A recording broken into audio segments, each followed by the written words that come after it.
racked up a huge credit card debt. And the deal is, take your cameras to these places, man.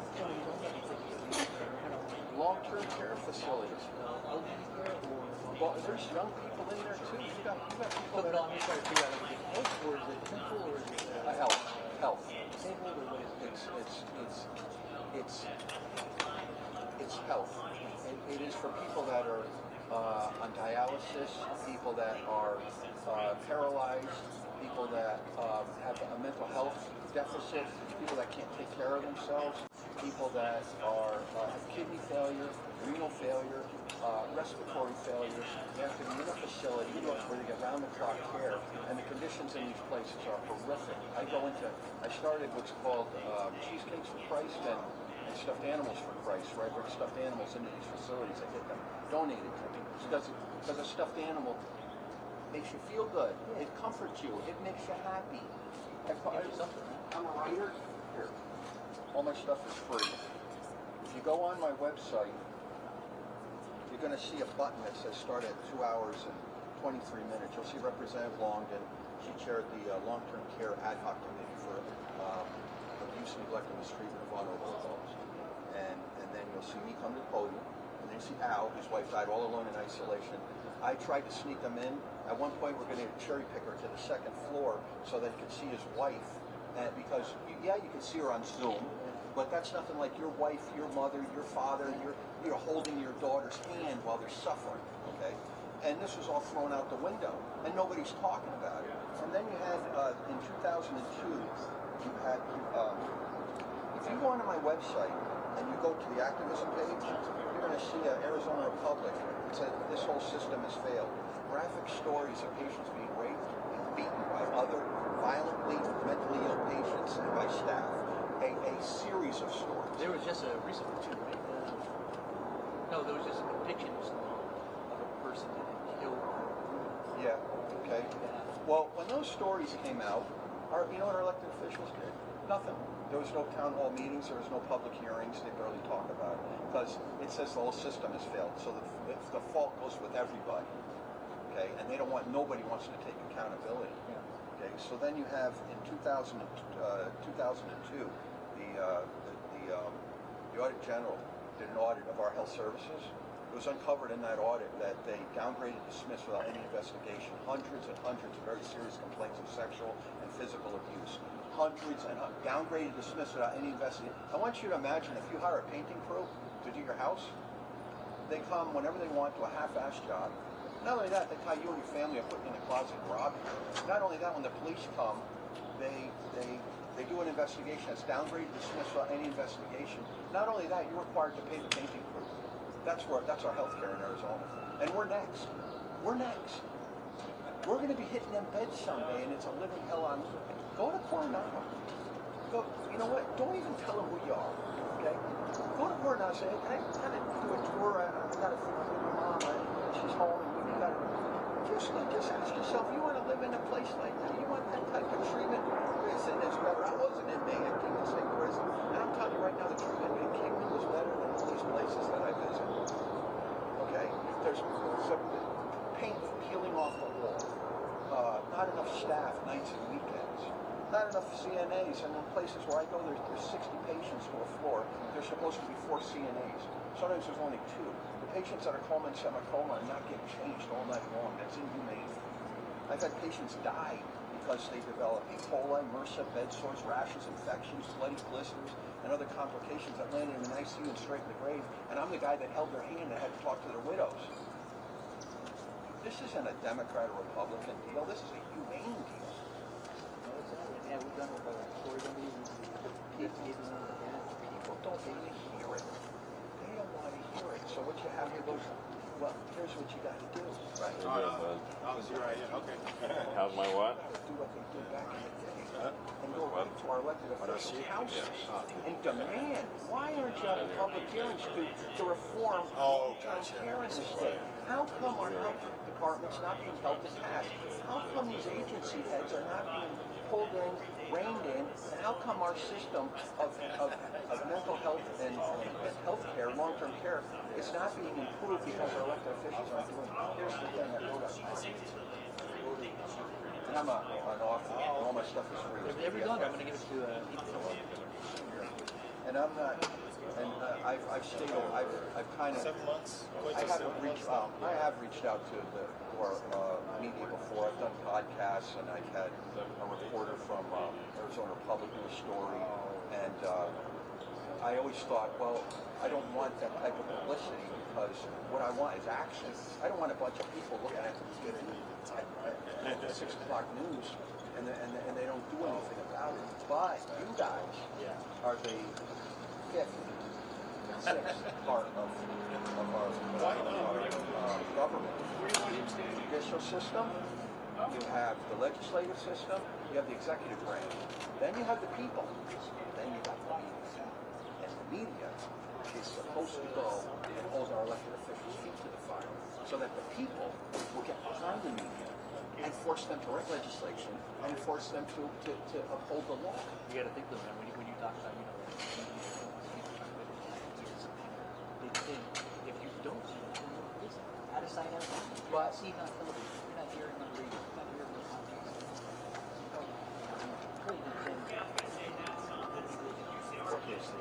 I've reached out to a lot of media, and they turned me down, especially during COVID. I told them what was going on. They don't want me to return my phone calls. I told them what I was doing. I told them that I'm desperately contacting them because the laws already exist. If you go to ChatGPT and say, right now, some of the laws and regulations that already exist, you'll be shocked. Okay? The laws already exist. Our elected officials are under the delusion that their job in the legislature is to craft and pass laws, and that's it. But they took an oath to hold our civil and constitutional rights. How do they do that when the laws already exist? They speak out, they have public hearings, they go, hey, these patients are not receiving same protections under the law as the rest of society. So it's your job, legislators, to have town hall meetings and public hearings so that we can fix the problem. They're not doing it. They don't want to address it. It's an unpopular topic. If they know if they go up against the industry, they might not get reelected. So what they're doing is they're walking a tightrope of appeasement. They have these what they call stakeholder meetings where they craft legislation and then they invite the industry. And by the time it gets passed, it's so weak and so irrelevant, it does little or nothing to improve the safety quality. Oh, I'm set. Take your cameras and go talk to Representative Dunn. Representative Dunn has a committee that was formed so they could get information about what's happening and hopefully do something. And what happened? As far as I know, there's no public testimony for family members or staff members. There is no Zoom type setup that we travel around the state and have people participate at a window dresser. It's to show the public, hey, we're doing something, we're not doing a damn thing. So take your cameras and go find Representative Dunn and ask him to hang out with that committee and what's going on and what are you doing to improve the safety and quality of care for these poor people. Then take your cameras to the widows. Invite the widows of the patients who died during COVID all alone in isolation. Invite them to share their testimonies. See what I'm saying? Of what a living hell that was. And you don't have in these facilities. You have young people that have OD'd and fentanyl. Young people that have renal failure, respiratory failure, because they're vaping like it's a candy bar. They're just sucking it down until their lungs fall out. And you have people that have gotten in accidents that are paralyzed, that are 20, 30 years old. So the public thinks that the long-term care facility is a retirement center. You have people with walkers and they go down to they play games and they go down to the cafeteria. Those exist. What I'm talking about is long-term care where you're in your bed most of the time. Because there's not enough staff. There's nobody going in these facilities nights or weekends. No state officials going in nights or weekends to make sure there's enough staff. They're not enforcing staff restrictions at all. The Auditor General then covered that these places with 400 violations of this law. sexually and physically. The front page says, I'll show you. Watch. Here.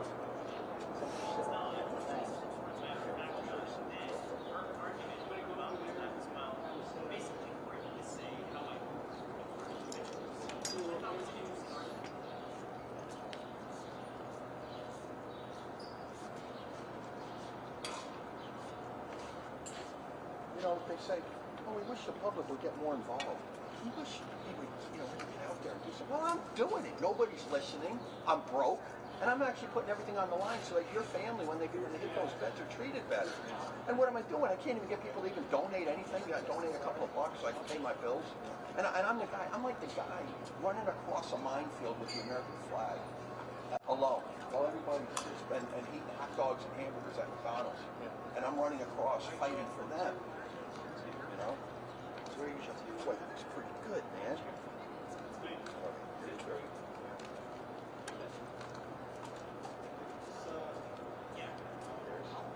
What is that about? What are you showing me? Showing me when I testify. You raise this up. 2 minutes. I don't need to watch it. Oh, okay. Okay. Well, you watch it when you can. Yeah, what I'm going to do is pass this information. We've done stories on this. I understand. Not a lot being done. Unfortunately, everybody wants to be public. That's how we're getting our light. I would agree, man. That's the thing is, you don't hear about it, you don't know about it. Like I said, outside that home.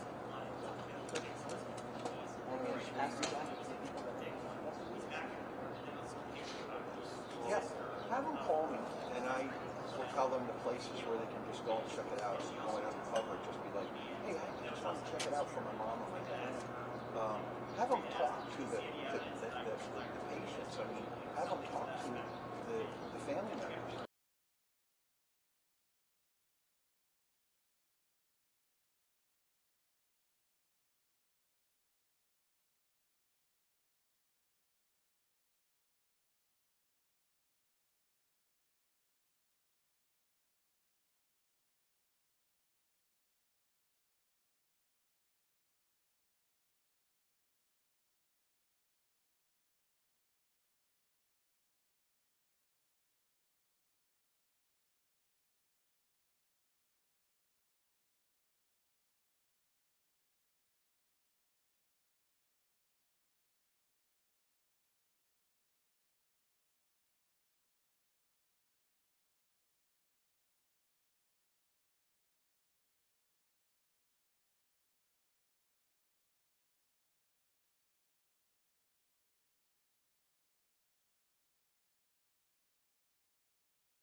All right, we're on the record, State of Arizona versus Vallow Daybell, CR 2021-001-704. Why don't I have the state announce? Attorney on behalf of the state. And the defendant? Vallow Daybell. All right, we met on Thursday and went over jury instructions. In the meantime, since Thursday, there was a few modifications sent out. We put drafts on your desk this morning.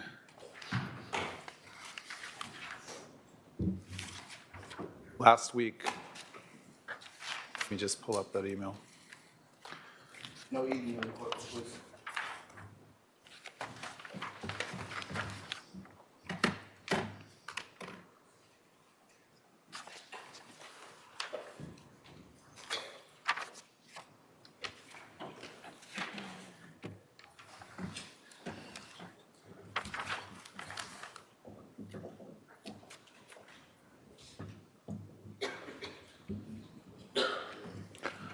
Last week, the state requested some modifications that were made, and then on Friday, Advisory Council also requested a correction to the presumption of innocence, which I did do, as well as a mere presence instruction. Does anyone want to make a record on any of those changes that have occurred since we met Thursday? I forgot, I don't know if my staff told you, I did add, I realized standard number 9 was not added, which is defendant need not produce evidence, so I added that this morning as well. Have you had a chance to review the latest draft, or do you need more time? We told the jurors to be here at 11, so we have time if you need more time.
Any other record you want to make on mere presence? All right, has the defendant had a chance to review the final instructions? Yes, Your Honor. Any additions or corrections? No, Your Honor. All right, we're still waiting for a few jurors to show up. The plan this morning, well, let me ask the defendant, you still plan on resting? I do. Okay, so when the jury comes in, I'll remind them that the state rested last Wednesday, and then I'll turn to you and you'll presumably say the defense rests. I'll read the jury instructions and we will break after I read the jury instructions. Depending on what time we break, I'll tell them what time to come back for the closing arguments, approximately an hour later or around 1 p.m. While we're waiting, I had my staff email the parties about any potential aggravators. I didn't see a response to that. So in addition to, if there is a second phase of this trial for aggravation, in addition to a dangerous finding, does the state know what other aggravators it might be pursuing? Potentially the emotional harm to the next victim. Anything else? The presence of an accomplice. Okay. And in the event that happens, would you be producing testimony or evidence, or would it just be argument? Potentially testimony from Mexican. Okay. All right. So how many jurors? You can go ahead and print out. Your Honor, I have two issues I'd like to bring up real quick. Go ahead. The jury process of the jury alternate selection, can you tell me what that process is going to be today? It's literally drawing two numbers randomly out of a container. Okay. And when is that going to be done, and how does that Not work? till after the closing arguments. Okay. So the alternates are told that they're still alternates, they're not released, because I have had in the past jurors become sick or ill or not be able to deliberate, and we have to call back an alternate to deliberate. So they're still under the admonition until they're released. So we're keeping all of them, basically. But only 12 will go back and deliberate. Okay. If one of those 12 becomes sick or is unable to deliberate, we would bring in an alternate and release the person that can't deliberate. Does that make sense? Yes. All right, what else? So it came to my attention this weekend that the exhibit number 286 that the state put into evidence, that Detective Inkland testified to was the full interview is only about 21 minutes long, and the actual interview is about 55 minutes long. Remind me what's 286 is, whose interview? It's my interview, I guess, with Detective Inkland. I think that's been redacted because the full interview wouldn't be admitted into evidence for the jury to review. Is that correct? Correct. All right. So is it just the snippets that were played all together? It should just be the parts that were played in court. Is that correct? Yes, I mean, they're all connected. But All right. the state redacted out the beginning, the end discussions of Tylee. That would be hearsay or not. Right. So did you have a question about that? Yes. So is it just the snippets all put together, or is it the interview for the first 21 minutes? I think it's just the snippets that were played in court that are put together as one exhibit. There's connectors in all of it, but it does not include any of the beginning or the end of the interview. Right, portions have been redacted out. Yes, But it's just more or less what was played during testimony. correct. Does that answer your question? Kind of, but Detective Inkland testified that it was the full interview. So what does that mean if she's testified that it was the full interview? I don't know, it's something you could have cross-examined her on, but now it's probably too late. If you wanted clarification on that. But the jury is going to know it's redacted, and they get the redacted exhibits instruction as part of the instructions, so either side can point that out to the jury that it's redacted. Anything else?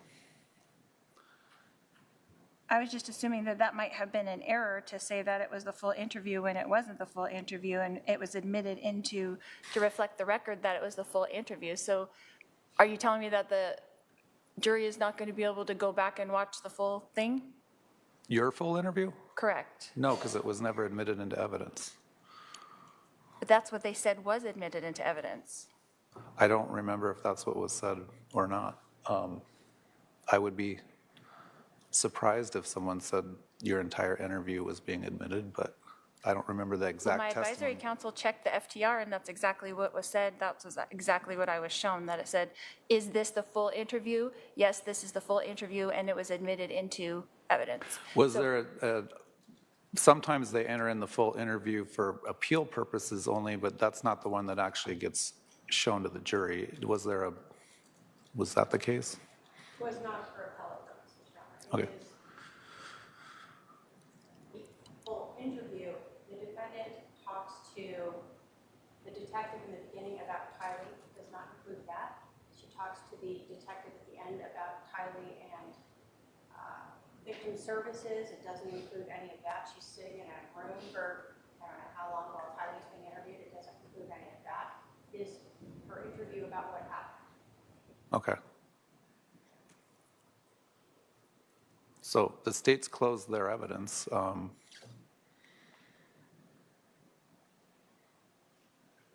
just trying to find out what the jury is going to be seeing. They have all that evidence in the evidence when they deliberate. Is that correct? They Whatever have was, access to that. whatever was admitted into evidence, which portions of your interview were not admitted into evidence, it sounds like. Okay, but from what I'm understanding from the state, just correct me if I'm wrong, it's not just the snippets that were played, but it's a partial part of the interview and some of it was redacted. Is that correct? That's what I'm understanding. The parts regarding what Ty Lee said or did or didn't happen, the hearsay parts were, the start and the end were redacted out. And then what was meant by the testimony that this is the full interview? I don't know. I guess that's something that someone could have asked that witness. Maybe it was the full interview of your version of what happened. So we have There. our Exhibit 20, the defense's proposed Exhibit 20, is the full interview. Can we replace that one with the full interview since it was entered into evidence as the full interview? No. Why not? Your full interview won't come in because it's a significant amount of hearsay within that interview that's not admissible evidence. It was admitted as the full interview. Well, if a witness testified that it was a full interview, either side could have clarified that with that witness. I don't know what that witness meant when they said that.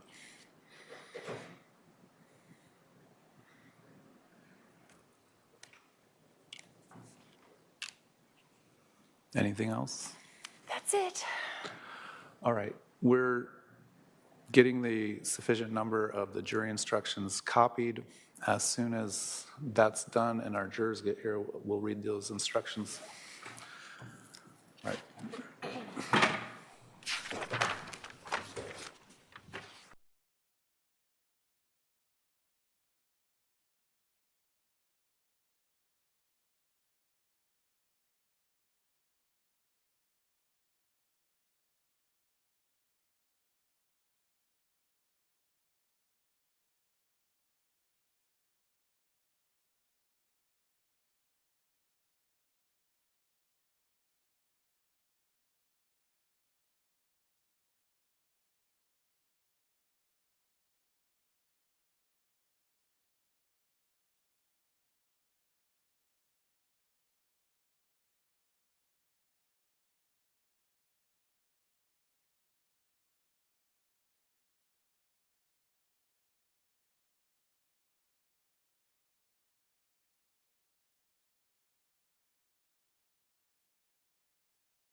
right, we're back on the record. State of Arizona versus Daybell, CR 2021-001704. The parties are present. The jury is not present.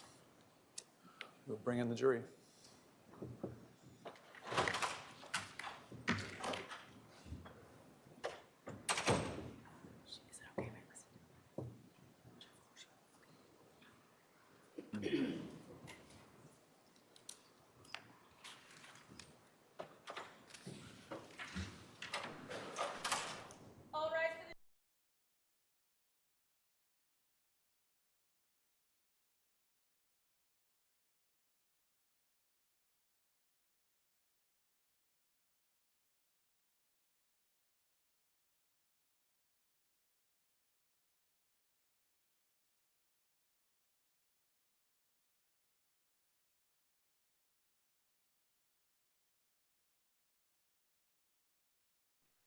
All right, please be seated. The jury is present.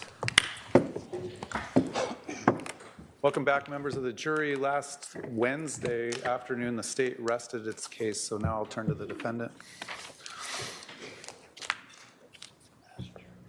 The defense also rests, Your Honor. All right, at this time, that concludes the evidence portion of the trial. I'm going to have my staff hand out to the jury the final jury instructions.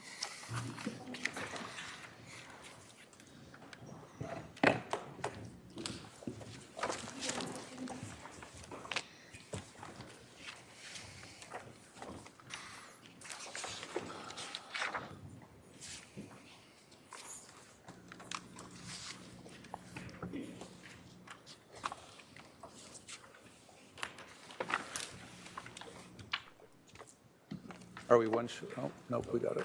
Okay. The jurors have the instructions. Much like the preliminary instructions, you can either follow along with me or just listen. I need to read these into the record. Duty of jury. It is your duty as a juror to decide the case by applying these jury instructions to the facts as you determine them. You must follow these jury instructions. They are the rules you should use to decide this case. It is your duty to determine what the facts are in the case by determining what actually happened. Determine the facts only from the evidence produced in court. When I say evidence, I mean the testimony of witnesses and the exhibits introduced in court. You should not guess about any fact. You must not be influenced by sympathy or prejudice. You must not be concerned with any opinion that you feel I have about the facts. You, as jurors, are the sole judges of what happened. You must consider all these instructions. Do not pick out one instruction or part of one and ignore the others. As you determine the facts, however, you may find that some instructions no longer apply. You must then consider the instructions that do apply together with the facts as you have determined them. Evidence to be considered. You are to determine what the facts in the case are from the evidence produced in court. If the court sustained an objection to a lawyer's question, you must disregard it and any answer given. Any testimony stricken from the court record must not be considered. Rulings of the court. Admission of evidence in court is governed by rules of law. I have applied those rules during the trial and resolved any issues concerning the admission of evidence. If an objection to a question was sustained, you must disregard the question and you must not guess what the answer to the question might have been. If an exhibit was offered into evidence and an objection to it was sustained, you must not consider that exhibit as evidence. If testimony was ordered stricken from the record, you must not consider that testimony for any purpose. If evidence was admitted for a limited purpose, you shall consider that evidence only for that limited purpose. Do not concern yourselves with the reasons for my rulings on the admission of evidence. Do not regard those rulings as any indication from me of the credibility or weight you should give to any evidence that has been admitted. Direct and circumstantial evidence. Evidence may be direct or circumstantial. Direct evidence is the testimony of a witness who saw, heard, or otherwise sensed an event. Circumstantial evidence is the proof of a fact or facts from which you may find another fact. The law makes no distinction between direct and circumstantial evidence. It is for you to determine the importance to be given to the evidence regardless of whether it is direct or circumstantial. Redacted exhibits. Some of the exhibits that have been admitted into evidence have had portions deleted from them for legal reasons. Do not concern yourselves with the reasons why some portions of the exhibits have been deleted. Do not speculate upon what the deleted portions might or might not reveal. Indictment is not evidence. The state has charged the defendant with a crime. A charge is not evidence against the defendant. You must not think a defendant is guilty just because of a charge. The defendant has pled not guilty. This plea of not guilty means that the state must prove each element of the charge beyond a reasonable doubt. Self-represented defendant. The defendant in this case represents herself. All instructions I read to you that include references to lawyers or attorneys apply equally to the defendant's self-representation at trial. The defendant's decision to represent herself should not be considered by you when determining the facts. Comments are not evidence. In their opening statements, the prosecutor and the defendant talk to you about the law and the evidence. In a few minutes, the prosecutor and defendant will give their closing arguments and will talk about the law and the evidence. What they said or say is not evidence because it is not sworn testimony, but it may help you to understand the law and the evidence. Credibility of witnesses. In deciding the facts of this case, you should consider what testimony to accept and what to reject. You may accept everything a witness says or part of it or none of it. In evaluating testimony, you should use the tests for truthfulness that people use in determining matters of importance in everyday life, including such factors as the witness's ability to see or hear or know the things the witness testified to, the quality of the witness's memory, the witness's manner while testifying, whether the witness had any motive, bias, or prejudice, whether the witness was contradicted by anything the witness said or wrote before trial or by other evidence, and the reasonableness of the witness's testimony when considered in the light of the other evidence. Consider all of the evidence in the light of reason, common sense, and experience. Testimony of law enforcement officers. The testimony of a law enforcement officer is not entitled to any greater or lesser importance or believability merely because of the fact that the witness is a law enforcement officer. You are to consider the testimony of a police officer just as you would the testimony of any other witness. Expert witness. A witness qualified as an expert by education or experience may state opinions on matters in that witness's field of expertise and may also state reasons for those opinions. Expert opinion testimony should be judged just as any other testimony. You are not bound by it. You may accept it or reject it, in whole or in part, and you should give it as much credibility and weight as you think it deserves, considering the witness's qualifications and experience, the reasons given for the opinions, and all the other evidence in the case. Defendant need not produce evidence. The state must prove guilt beyond a reasonable doubt based on the evidence. The defendant is not required to produce evidence of any kind. The defendant's decision not to produce evidence is not evidence of guilt. Defendant need not testify. The state must prove guilt beyond a reasonable doubt based on the evidence. You must not conclude that the defendant is likely to be guilty because the defendant did not testify. The defendant is not required to testify. The decision on whether or not to testify is left to the defendant.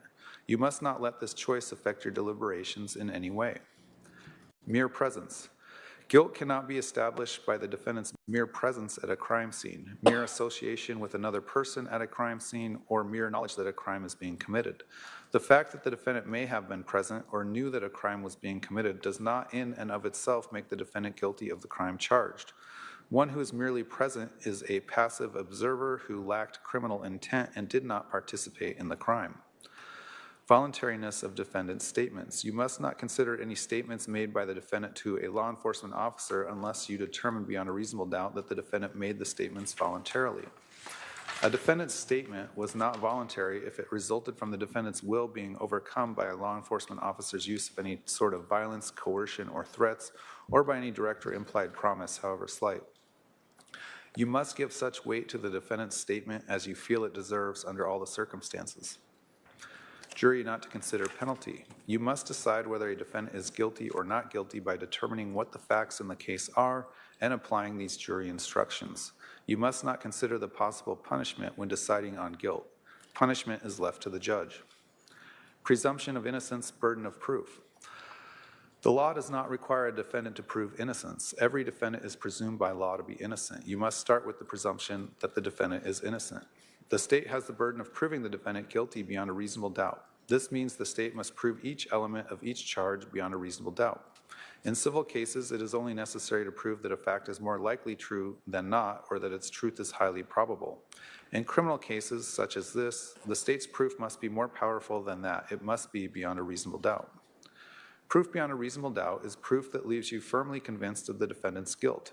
There are very few things in this world that we know with absolute certainty, and in criminal cases, the law does not require proof that overcomes every doubt. If, based on your consideration of the evidence, you are firmly convinced that the defendant is guilty of the crime charged, you must find her guilty. If, on the other hand, you think there is a real possibility that she is not guilty, you must give her the benefit of the doubt and find her not guilty. Evidence of any kind. The state must prove guilt beyond a reasonable doubt on the evidence. The defendant is not required to produce evidence of any kind. The decision on whether to produce evidence is left to the defendant. The defendant's decision not to produce any evidence is not evidence of guilt. Voluntary act. Before you may convict the defendant of the charged crime, you must find that the state proved beyond a reasonable doubt that the defendant committed a voluntary act. A voluntary act means a bodily movement performed consciously and as a result of effort and determination.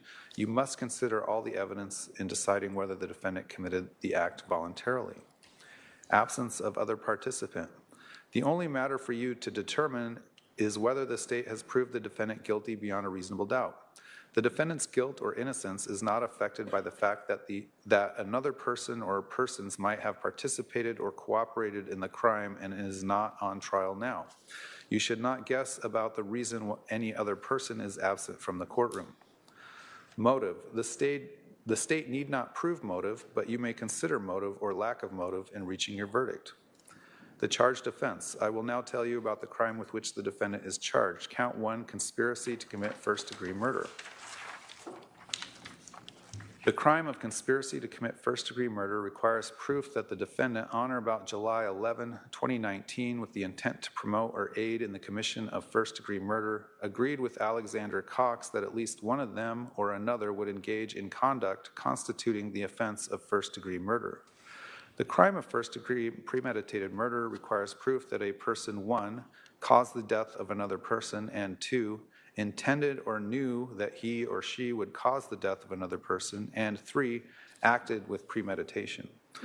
Premeditation means that the defendant intended to kill another human being or knew she or a co-conspirator would kill another human being, and that after forming that intent or knowledge, reflected on the decision before killing.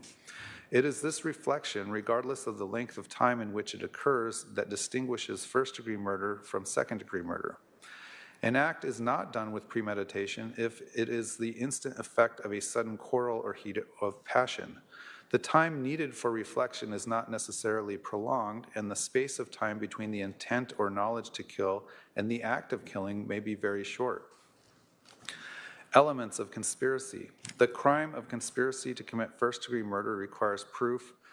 1, the defendant agreed with one or more persons that one of them or another person would engage in certain conduct, and 2, the defendant intended to promote or assist in the commission of such conduct, and 3, the intended conduct would constitute the crime of first-degree murder, and the defendant knew that such conduct was a crime. Scope of proof of conspiracy. To prove a conspiracy, it is not necessary to show a formal meeting or an express agreement. A conspiracy may be inferred from circumstances showing a common criminal objective and does not require proof that all means set forth in the charging document were agreed upon or actually used, nor that every person involved was a member of the conspiracy.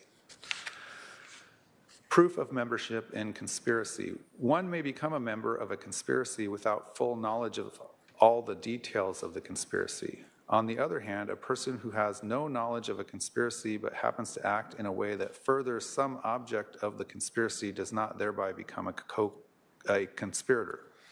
Before you find that a defendant or any other person was a member of a conspiracy, the evidence must show beyond a reasonable doubt that the conspiracy was knowingly formed and that the defendant or another person knowingly participated in the unlawful plan with the intent to promote or assist the carrying out of the conspiracy. One who knowingly joins an existing conspiracy is as responsible as an originator or instigator of the conspiracy. A person understanding the unlawful character of a plan who knowingly encourages, advises, or assists in the undertaking thereby also becomes a conspirator. In determining whether a conspiracy exists, you should consider the actions and statements of all the alleged participants. However, in determining whether a particular defendant was a member of the conspiracy, you should consider only that person's acts and statements. A person cannot be bound by the acts or statements of other participants until it is established that a conspiracy existed and that person was one of its members.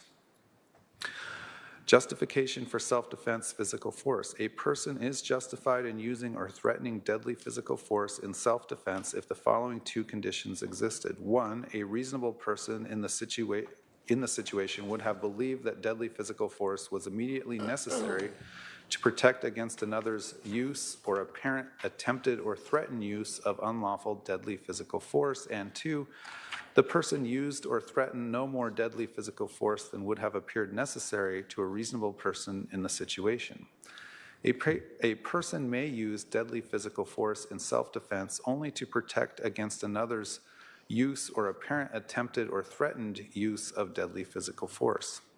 Self-defense justifies the use or threat of deadly physical force only while the apparent danger continues, and it ends when the apparent danger ends. The force used may not be greater than reasonably necessary to defend against the apparent danger. The use of deadly physical force is justified if a reasonable person in the situation would have reasonably believed that immediate deadly physical danger appeared to be present. Actual danger is not necessary to justify the use of deadly physical force in self-defense. You must decide whether a reasonable person in a similar situation would believe that deadly physical force was immediately necessary to protect against another's use, attempted use, threatened use, apparent attempted use, apparent threatened use of unlawful deadly physical force. You must measure the person's belief against what a reasonable person in the situation would have believed. A person has no duty to retreat before threatening or using deadly physical force in self-defense if the person, 1, had a legal right to be in the place where the use or threatened deadly physical force in self-defense occurred, and 2, was not engaged in any unlawful act at the time when the use or threatened deadly physical force in self-defense occurred. If evidence was presented that raised this justification defense for count 1, conspiracy to commit first-degree murder, then the state has the burden of proving beyond a reasonable doubt that the defendant or co-conspirator did not act with such justification. If the state fails to carry this burden, then you must find the defendant not guilty of the charge. Justification for defense of a third person. A person is justified in using or threatening physical force in defense of a third person if the following two conditions existed. 1, a reasonable person in the situation would have believed that physical force was necessary to protect against another's use, attempted use, apparent attempted use, threatened use of unlawful physical force against a third person, and 2, the defendant used or threatened no more physical force than would have appeared necessary to a reasonable person in the situation. A defendant may use deadly physical force in defense of a third person only to protect against another's use, attempted use, apparent attempted use, threatened use of deadly physical force. Defense of a third person justifies the use of or threat of physical force or deadly physical force only while the danger continues, and it ends when the danger ends. The force used may not be greater than reasonably necessary to defend against the danger. Actual danger is not necessary to justify the use of physical force or deadly physical force in defense of a third person. The use of physical force or deadly physical force is justified if a reasonable person in the situation would have reasonably believed that immediate physical danger appeared to be present. You must decide whether a reasonable person in a similar situation would believe that 1, physical force was necessary to protect against another's use, attempted use, apparent attempted use, threatened use of unlawful physical force against a third person, or 2, deadly physical force was necessary to protect against another's use, attempted use, apparent attempted use, threatened use of unlawful physical force against a third person. You must measure the person's belief against what a reasonable person in the situation would have believed. The state has the burden of proving beyond a reasonable doubt that the person did not act with such justification. If the state fails to carry this burden, then you must find the defendant not guilty of the charge. Use of force in crime prevention. A person was justified in threatening or using physical force and/or deadly physical force against another if and to the extent the person reasonably believed that physical force or deadly physical force was immediately necessary to prevent another from committing or apparently committing the crime of aggravated assault. There is no duty to retreat before threatening or using deadly physical force. There is no requirement that any threat to the person's safety exists before the person may use physical force and/or deadly physical force. However, physical force and/or deadly physical force can be used only to the extent it appears reasonably and immediately necessary to prevent commission of the crime of aggravated assault. The person's use or threatened use of physical or deadly force is not limited to a person's home, residence, place of business, land the person owns or leases, or conveyance of any kind, but includes any place in this state where a person has a right to be. The person is presumed to have acted reasonably if the defendant reasonably believed he or she was acting to prevent the imminent or actual commission of aggravated assault. The person is justified in using physical force and/or deadly physical force against another person, even if that person is not actually committing or attempting to commit the crime, if the person reasonably believed he or she was preventing the commission of the crime. Actual danger is not necessary to justify the use of physical force or deadly physical force in crime prevention. If evidence was presented that raised this justification defense for first-degree murder, then the state has the burden of proving beyond a reasonable doubt that the person did not act with such justification. If the state fails to carry this burden, then you must find the defendant not guilty of the charge. Non-justification for threat or use of physical force. A person is not justified in using or threatening physical force against another in response to verbal provocation alone, or if the defendant or co-conspirator provoked the other person's use or attempted use of unlawful physical force, unless 1. The defendant or co-conspirator withdrew from the encounter or clearly communicated to the other person the intent to withdraw with the reasonable belief that the defendant could not safely withdraw, and 2, the other person continued or attempted to use unlawful physical force against the defendant or co-conspirator. The state has the burden of proving beyond a reasonable doubt that the defendant and/or co-conspirator did not act with such justification. If the state fails to carry this burden, then you must find the defendant not guilty of the charge. Definitions. Intentionally or with the intent to means that a person's objective is to cause that result or to engage in that conduct. Intent may be inferred from all the facts and circumstances disclosed by the evidence. It need not be established exclusively by direct sensory proof. The existence of intent is one of the questions of fact for your determination. Knowingly, willfully, or knew means that a person is aware or believes that his or her conduct is of that nature or that the circumstance exists. It does not require any knowledge of the unlawfulness of the act or omission. If the state is required to prove that the defendant acted knowingly, that requirement is satisfied if the state proves that the defendant acted intentionally. A defendant is criminally accountable for the conduct of another if the defendant is an accomplice of such other person in the commission of the offense, including any offense that is a natural and probable or reasonably foreseeable consequence of the offense for which the person was an accomplice. Accomplice means a person who, with the intent to promote or facilitate the commission of the offense, does any of the following. 1, solicits or commands another person to commit the offense, or 2, aids, counsels, agrees to aid, or attempts to aid another person in planning or committing the offense, or 3, provides means or opportunity to another person to commit the offense.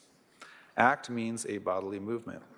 Aggravated assault means a person intentionally, knowingly, or recklessly caused a physical injury to another person, or intentionally put another person in reasonable apprehension of imminent physical injury by either 1, causing serious physical injury to another person, or 2, using a deadly weapon or dangerous instrument.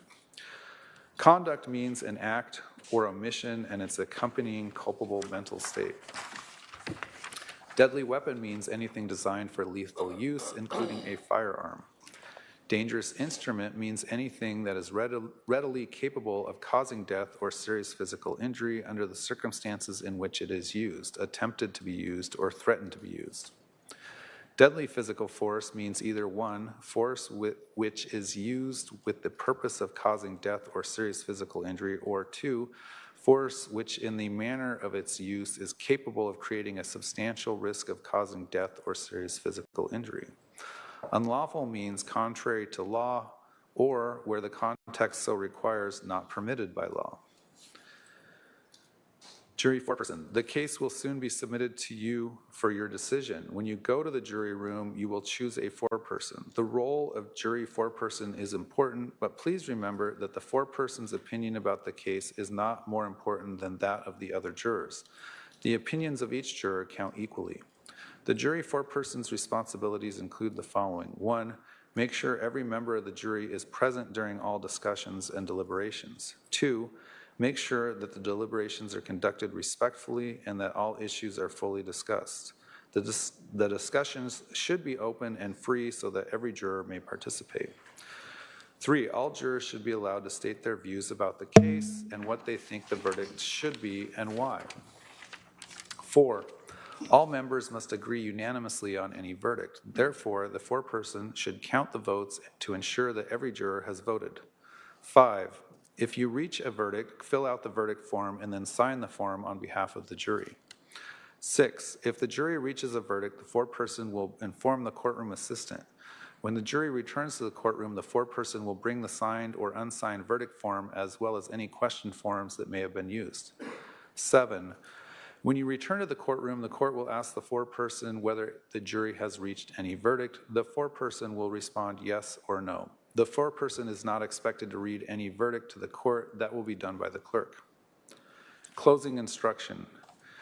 In a few minutes, we're probably going to take a lunch break, and then after the lunch break, you will hear the closing arguments in this case. After that, the case will be submitted to you for decision. I suggest that you discuss and then set your deliberation schedule. You are in charge of your schedule and may set and vary it by agreement and the approval of the court. After you have decided on a schedule, please advise the courtroom assistant. You are to discuss the case and deliberate only when all jurors are together in the jury room. You are not to discuss the case with each other or anyone else during breaks or recesses. The admonition I have given you during the trial remains in effect when all of you are not in the jury room deliberating. After setting your schedule, I suggest that you next review the jury instructions and verdict form. It may be helpful for you to discuss the instructions and verdict form to make sure that you understand them. Again, during your deliberations, you must follow the instructions and refer to them to answer any questions about applicable law, procedure, and definitions. Should any of you or the jury as a whole have a question for me during your deliberations or wish to communicate with me on any other matter, please utilize the jury question form that we will provide you. Your question or message must be communicated to me in writing and must be signed by you or the foreperson. I will consider your question or note and consult with counsel before answering it in writing. I will answer it as quickly as possible. Remember that you are not to tell anyone, including me, how you stand numerically or otherwise until after you have reached a verdict or have been discharged. During your deliberations, you must not communicate with or provide any information to anyone by any means about this case. You may not use any electronic device or social media to communicate to anyone any information about this case or to conduct any research about this case until I accept your verdict. All 12 of you must agree on the verdict. You must be unanimous. Once all 12 agree on a verdict, only the foreperson needs sign the verdict form on the line marked jury foreperson. You will be given one form of verdict. The verdict form reads as follows, and there is no significance to the order in which the options of guilty or not guilty are listed on the verdict form. So this is a sample verdict form at the end of your instructions. It indicates this is a sample. An official verdict form will be given to you by the courtroom assistant in the jury room. Verdict, count 1, conspiracy to commit first-degree murder. We, the jury, duly impaneled and sworn in the above entitled action and upon our oaths, do find the defendant, Vallow Daybell, as to the crime of conspiracy to commit first-degree murder occurring on or about July 11, 2019 as follows. Check only 1, and the options are not guilty or guilty. In order to break up the closing arguments as little as possible, we're going to take our lunch recess a little early and start a little early with those closing arguments after you recess. So we'll go ahead and recess for your lunch break. If we could have everyone ready to go in the jury room at 12:45, please remember the admonition. All rise for the jury.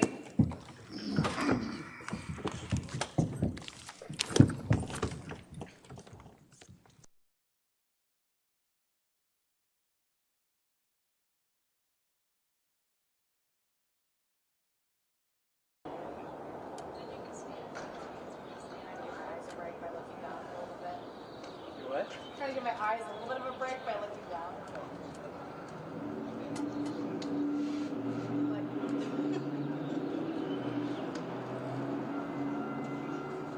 Check, check.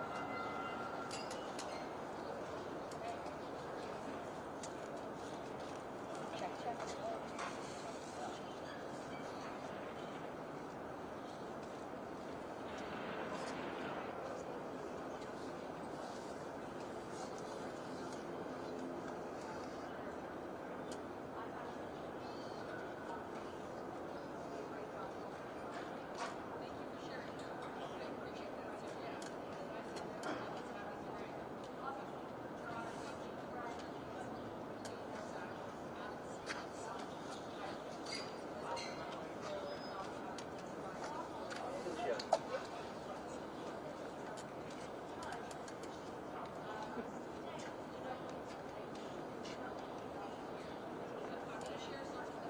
It is. Defense 20. No, it's defense 20. It's defense. Well, proposed it's got 20. numbered. Numbered on different ways. Oh, It's going to be 200 and something. okay. Yeah, give me a second. I'll figure that out. Or your And should we put it on a CD? anywhere from 256 to 272. You'll have to figure out which one it is, but we can clarify that. Might have to look at the actual exhibits to determine which one it is. Yeah. Ladies and gentlemen, we're going to ask that you take all of your belongings with you for lunch. Anything else? That's all, Your Honor. So, Remind me to clarify which one it is when we get back from lunch, but your staff can look at or your team can look at the exhibits.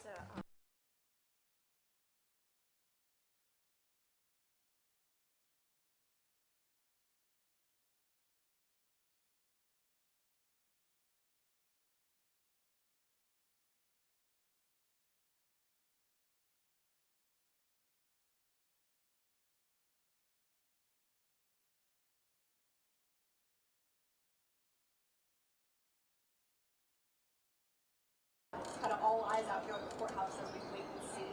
But interestingly enough, this jury, there's 12 of them, there's 2 alternates, only 2 women. The rest are all men, so they went through meticulously with the instructions. But again, you have to look at whether they're going to weigh direct and circumstantial evidence with the same weight. In Arizona, the jury should. In a lot of these cases, Yeah, Patricia, the state rested its case last week. Lori Vallow Daybell could have decided to take a stand and testify herself today, but what decided they're going to against say it. when they She take charged with wanting to kill her fourth husband, Charles Vallow, of the couple's we just don't know. July We do know the closing arguments are She has maintained her brother, communicated the prosecutor shot and killed said that Vallow she in plans to self-defense spend about an hour during an with those. altercation In between response to Vallow that, and Lori Daybell. Vallow said The her state state has argued that Lori plans for her brother to kill Vallow so she can collect on his life insurance policy because she's having an affair lot of with kind of high author pressure Vallow Daybell, who would end a up lot of becoming members of Lori's the fifth public husband after Vallow's death. everybody is The judge read the jury their instructions. Closing arguments will begin later this afternoon, and a verdict will come So we all at just 6 came out today.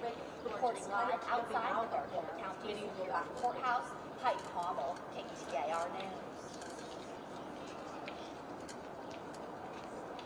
Yeah, I mean, so many people are obviously watching this around the world from the live stream and everything else, but there was a line completely down the courthouse steps and down the hall here, just outside, even before 7 a.m., before the courthouse opened at 7:30 in the morning. There's so much public interest, and we do have some members of the public who did not come here for the rest of the trial, but thought, I'm going to come here for closing arguments and possibly the verdict. So there is so many people out here that want to be in the courtroom and be there to kind of witness what I would consider some criminal history during our session.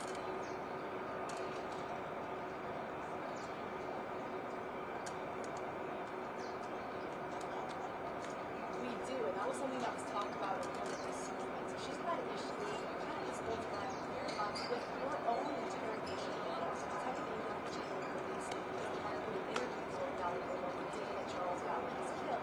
they showed parts of that, small snippets to the jury as part of the state's case. Laura was objecting to that. She wanted the entire video to be shown, and that's not how the state presented it. So when she talked to the judge, right before we broke for lunch, she said that she wanted that entire video admitted for a possible appeal. The judge said okay. Now that might be in for appeal, but that whole video will not be shown to the jury before they go into deliberations.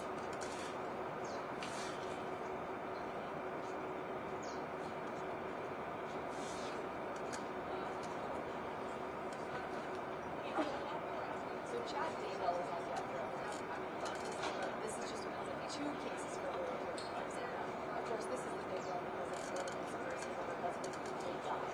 However, she's also going to be facing charges for the attempted shooting of Brandon Drill, the ex-husband of Vallow Daybell. Brandon is in the courtroom. He was in front of the courthouse today. He's also prepared opening statements, and so I think her death is probably a concern of him as it is the death call for the attempted shooting after his life. He just got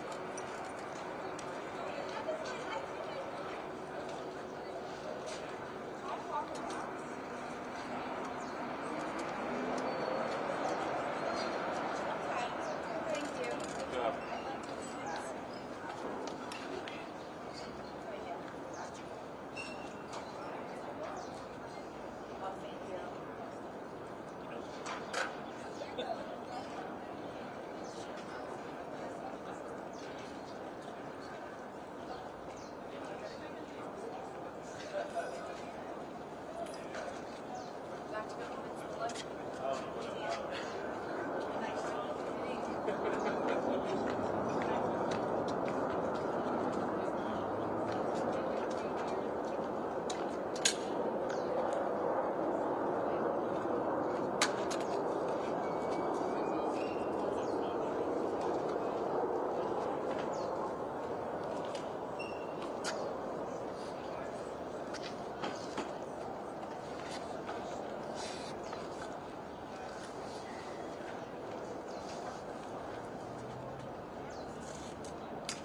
All right, Serge, you're good, right? I can head back. I'm good. Go for it. Okay.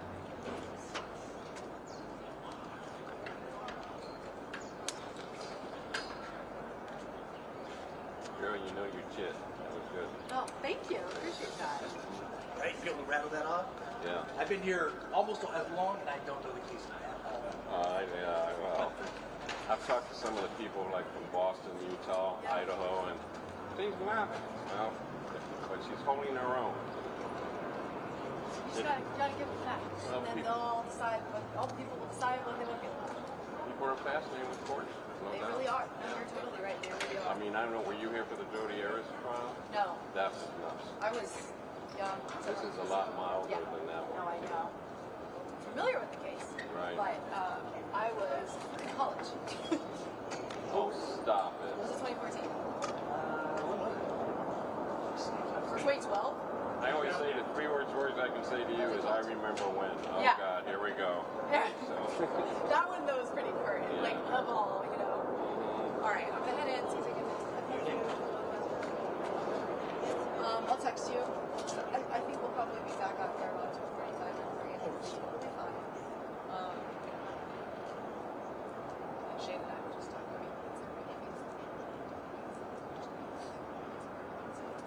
see your guy Mike Watkins is here too. Yeah, he's up there. I know. Oh my God. All right. Yeah, girl, do your thing. Yeah, I'll that's text fine. you. I'll be Okay. here. Okay. Cool. So Thanks. when you say I see you tomorrow, Same time. We'll man. be I think you're we'll all ready. be here the rest of the day, but Yeah. yeah, tomorrow. I'm gonna be here the rest of the day. So I want to like call New York and say, do I have to? You guys already passed your news time. Yeah.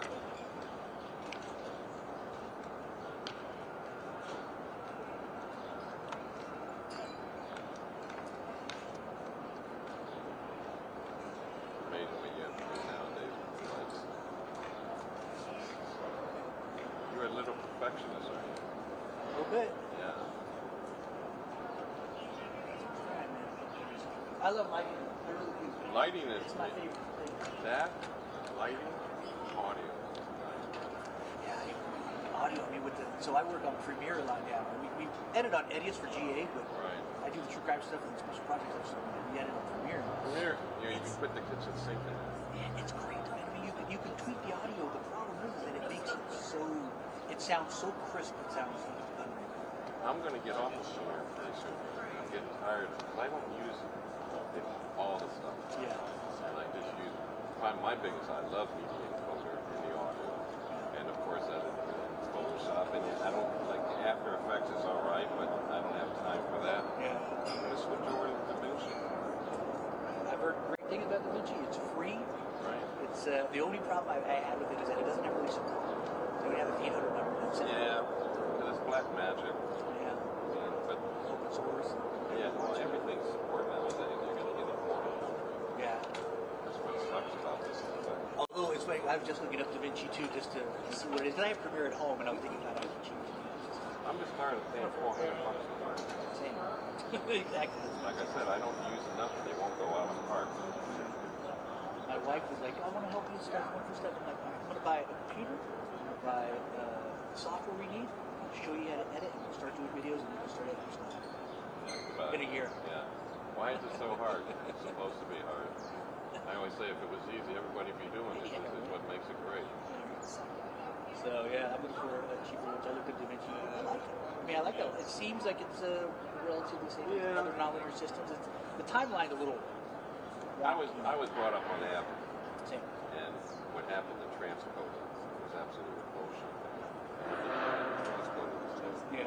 Yeah. Like, you guys are killing yourselves. I talked to Abbott about that. Eventually, now they've got it. Yeah. But it's like learning. Well, I worked for the D-Back for 20 years, and we switched to Abbott Premiere. The reason why, we don't have cars to train. Yeah. Kids are coming out of school with like, and now we're thinking iPhone, everybody thinks, oh, I can do this. Well, yeah, you can. When are you going to get rid of the slot, the extra stuff? You got to get rid of it. I mean, when I started, my first computer was like 270. I had 25 megabytes of high over the world. I must have over 40 terabytes. Really? Yeah. It's crazy. And look at the cost of them now. SD cards, 256, 512. It's like, oh my God. Yeah, no, my dad ingrained in me very early. Learn app. It's future. Learn how to. So when I got into news, man, it was the first thing. I was a live truck driver when I went into editing. Right. And I was like one of the only editors that would be in that app page, trying to learn it, trying to figure it out. Well, how long you been at the break? 26 years. Still on? No, so I started at 5. Remember? Oh yeah. So no, I don't know Bill. I don't recognize him. Bill was the producer, Stacy Lincoln, all these people who switched stations. I'll give you a great story. This is a great story. Years ago, we was now Cox Communications. Before it was Cox Communications, it was Time Warner. And what happened, Cox bought out Time Warner. And this is a true story. You can find people who have been working for Cox for 30 years and tell you the story's true. I'm sitting around salespeople. We got a performance all the time. We got time to work with Cox Communications. What can we do to sell first? I know what we can do. Let's have a picnic. Cox Communications. That's a great idea. Well, we need to give people a souvenir to know it's Cox Communications. What should we give them? I know. Let's give them a lollipop with the word Cox on it. It was wrapped around Mickey Mouse, too. The story was little kid. They probably wouldn't have I got a cocksucker. Honest to God, and there are a warehouse full of these cocksuckers. They're still around. They're still around. I've talked to a couple of Rich Reed. I've known those guys. Yeah, I don't like bringing that story, but I go, yeah, truth hurts, don't it? Yeah. Nobody puts it. Yeah. All these brains throwing ideas out, and nobody's selling it. Yeah.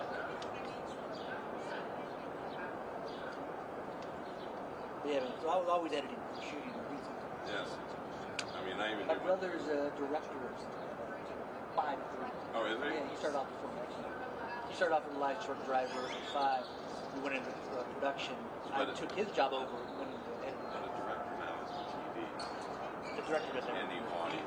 He's Absolutely. So here's what's happening. I do a lot of rhythms now, meaning that I do ASU baseball, some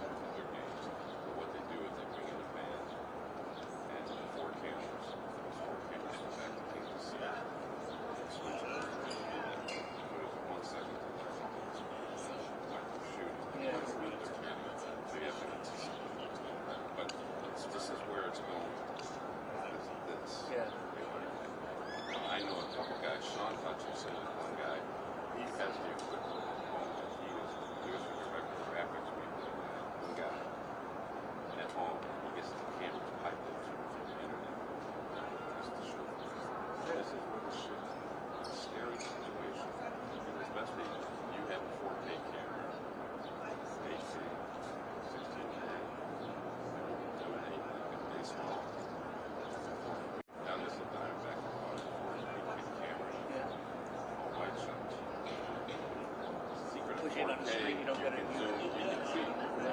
Because everything is 1080 of that, but 90 some sports is 720.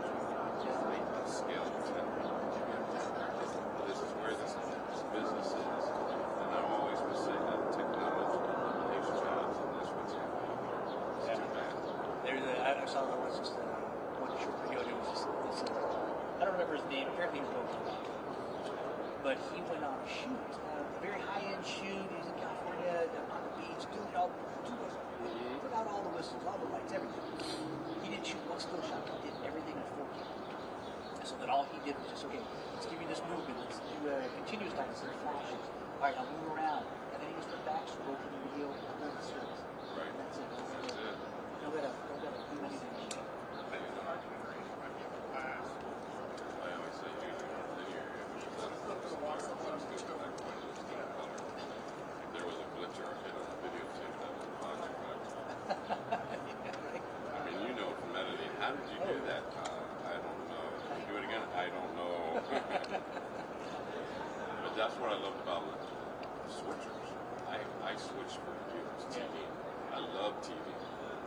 But what happened is going to get in their macros. All this shit. I've all done. Nowadays, there's a $1, 25. There's no one director. We had a director who's ready to dissolve. You better just call her later. Yeah.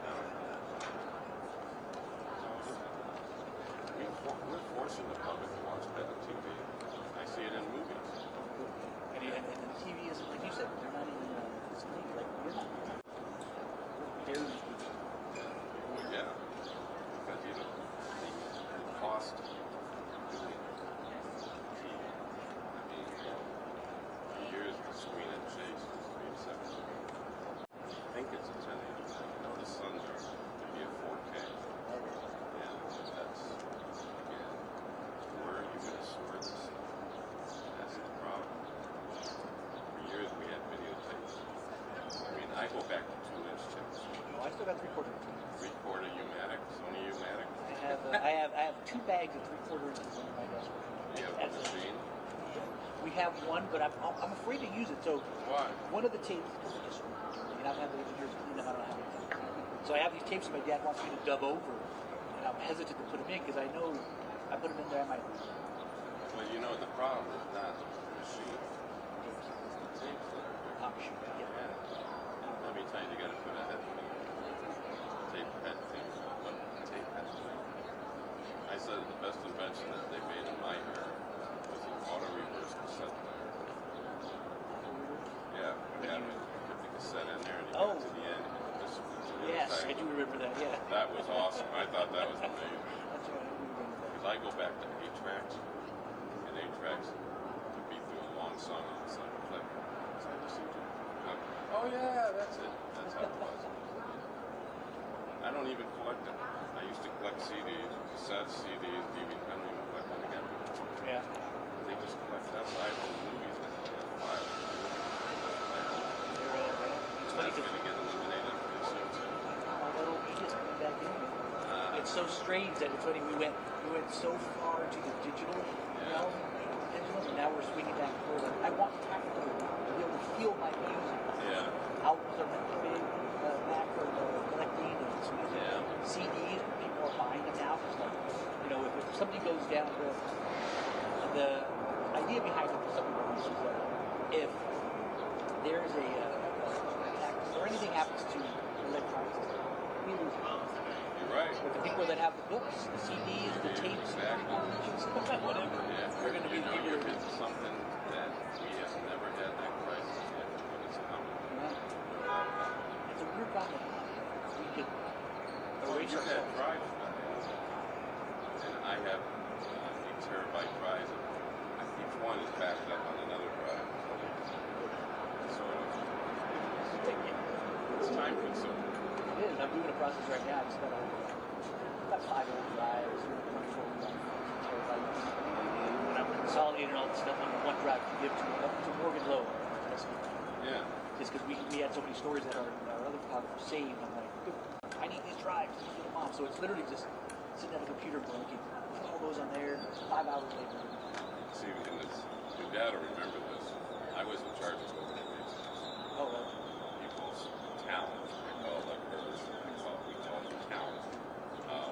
Somebody, an engineer who's been there for 10 years, I would make goodbye tapes and people say goodbye, and I would do pranks on them. I made a point never to have swear words in it because you didn't know where this would be shown. Yeah. Reputation. And the stuff that we used to do. I mean, what was funny, that Channel 10 got tired of it. So the mistakes in the air, and they were trying to figure out where is this coming from. Okay, we have 2 channels of audio. One channel will be air, the other channel will be this sense. What channels? You never hear us. And I mean, some of the stuff, I mean, the old guys, like, I kept a lot of the footage already. Really? I'd love to see if you had any stuff with my dad. I'm still trying to. All that stuff is lost to history. It is. It is. We had this guy named Joe Doherty, we were brother. And in those days, the early days, you didn't have a computer that you had clickers and turn sharpen to write the words on. He went to write cool, wrote it real quick, and instead of writing C-O-O-L, he came out C-O-C-K. And it stayed up there for 3 minutes. In those days in the control room, you were allowed to smoke. And in those days, I used to smoke. And I used to get pissed off at weather. Dave Muncie would be the weather, and he would get 3 minutes for weather. Now it goes to almost 3 cigarettes. And then I hear Muncie going, okay, let's go to that forecast. Ah, God damn it, he's coming out. I mean, you've been doing long, you remember chip charts. Chip chart. No. Yeah, black and white charts. You used to Yes. put a camera up to it. Yeah. Red and blue, green guns, and you had to phase those babies up. Now it's a button push. Yeah. Like I said, the 3 words for you can say, I remember when. But it was when TV was fun. You could get away with murder. I worked in Rockford, Illinois, so I'm doing net delay, tape delay. We had a 2-hour delay, and we had 90-minute reels. So we had a 2-hour program. What ABC was doing was taking the show to 11 hours. All right? It was an hour long. You could stretch it out to 2 hours. So you needed 2 90 minutes. Yeah. Sure enough, I was recording the first one. Up comes a special report. This is Frank Reynolds. We're in New York. We are suffering a major blackout. And of course, 2 hours later, I play it back. And sure enough, the following week, we didn't have the video of the gallows would take the signal off. Yeah. The same tapes up again. I missed my segment. The previous week comes back up again. Hi, I'm Frank Reynolds. New York is suffering a major blackout in the broadcast. Well, and I go, hey, Marty, it's another blackout in New York. There's no blackout. Second biggest city in Illinois. You think we get any phone calls? Hell no. Nobody called, really? Nobody called. It was, you know, I mean, we would run the Big Ten movie. I'd come in and Marty, the farmer, said, we got 4 reels tonight. 4 reels? We're not going to get out to Tuesday morning. We'll get out early. We'll run reel 1, we'll run reel 2, we'll drop reel 3 and just run reel 4. And I went, oh my God. I mean, we can get away with murder. We had the FCC law, you had to write in the commercial when they ran and everything like that. Yeah, I know the old timers. I always tell the story of because I'm too young to actually work with them. But I worked with my dad so much. He bought one and he couldn't afford the long umbilical cord, so he had like a 4 or 5 foot. Yeah. So he'd have me carry this recorder, and I'd have to stay with him wherever he moved when he was shooting. Well, I had to be hooked up to the camera. Yeah, that's what I mean. So I was literally It's like a mirroring battery him. pack, and you had the battery on the camera, and then you had something. It was amazing what those guys did in those days. Oh yeah. And now today, fun. Kids are using their own equipment, so they're trying out on the camera. Get in front of it and understand.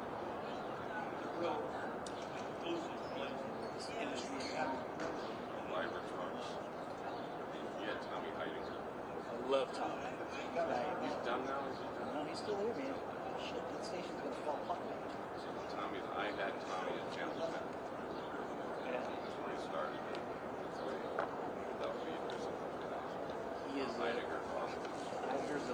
If you see him, you tell him Steve Miller says, hey, you know, Jeff Lou, I see him every day. Me and him work together a lot. oh, he's awesome. And is he still married? No. Yes. Yes. Is her family that way? I know that they do that. Yes, definitely. He doesn't need to work, but I think, and this is the same thing people say, why don't you retire? I go, well, that's what I do. I meet people like you. I meet you today. I meet people. That's who I am. I have my Social Security, thank God I still have it. And my wife, all right, and I worked for Major League Baseball. I got a pension out of it for 10 years. I get $1,100 from them each month. And that's too bad. That's you see what happened today. The stock market was crashing again. 401 is like Major League Baseball got rid of the 401 in 2017. I got 10 years out of it. They gave me $1,100 a month. Pension, you didn't have to invest money into it. It's about time. That was the thing. And now it's 401's going out the answer. That's where I think they're trying to force us into this. I think they are too. I mean, they're trying. It's funny because all these conspiracy guys are like trying to keep all digital currencies, and the conspiracies were usually, they look like they're happening. Yeah. So, yeah, you don't mind hanging out with us? No, go for I'm it. gonna go. I gotta run my truck. Go for it. You know, the rest of us, you've been in here before, so Yeah, I know. leave your belt off. Thank you, man. Thanks, man. I appreciate You it. got it, sir.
missed the elections that we were going in. I think we were like 2 weeks away from it.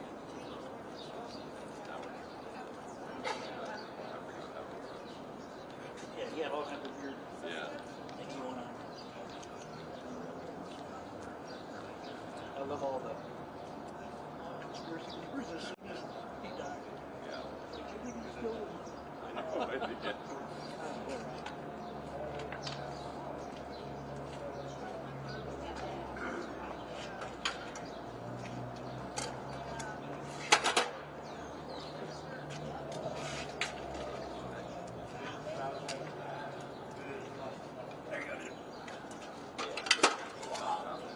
Thank you.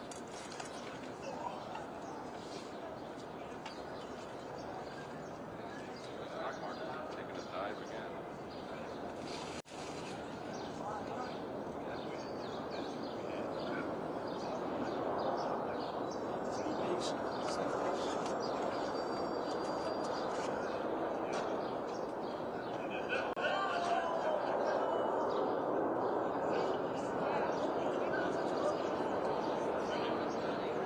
Yeah, I think about what's wrong with one piece. Portugal. I did talk to we rented a taxi driver for 2 days. Yeah. Luis, I gotta ask you something. I was there 2 years ago, and I met, you heard about this guy we got over here. He runs a taxi restaurant. Said something to me in Portuguese. I go, that's standard.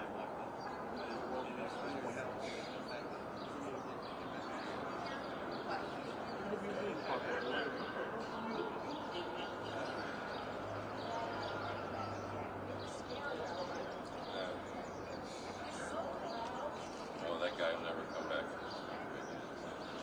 He never came to a process with it. It's amazing, and I always would say that, like with COVID and all, how educated we are medically now, how educated we are governmentally. We know too much to be disinformed. Yeah. I always would say that. It would be hard to get through it. Yeah. I agree.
good stuff on that. But some kids are going to watch.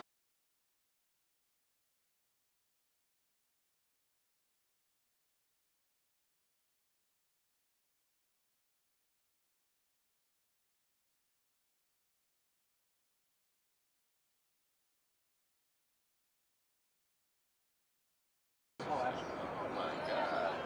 I mean, full frontal sex.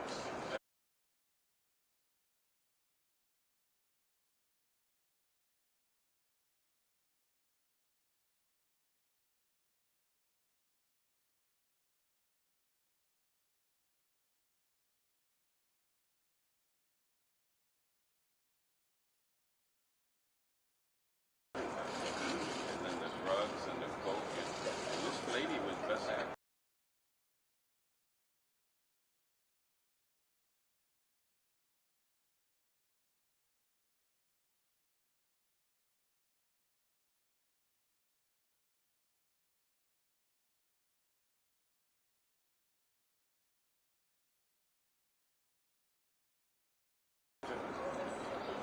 Best director, best actress, best picture.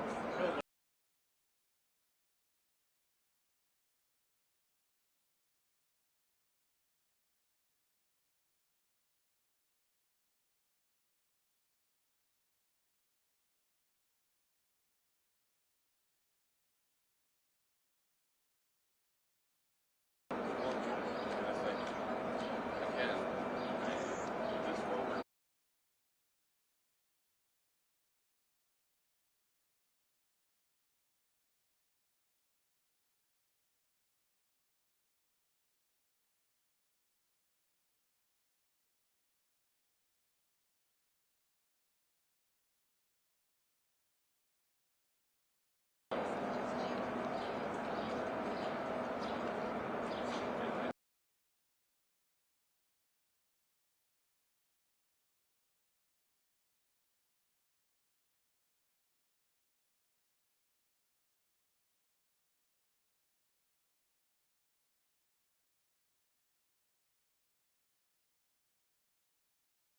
The story is that they only spent $6 million making this movie.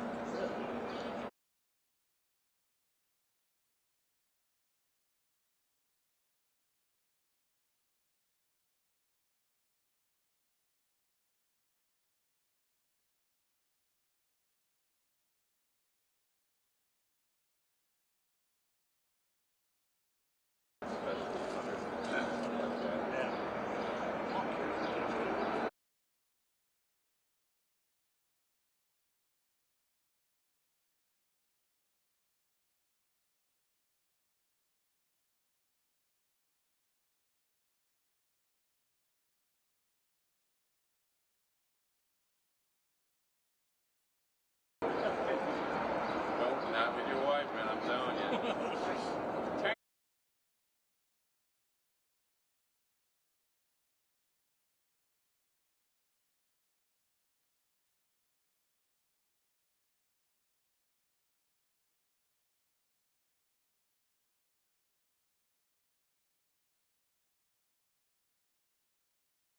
This shit out. Unless, I don't know, but I mean, it was,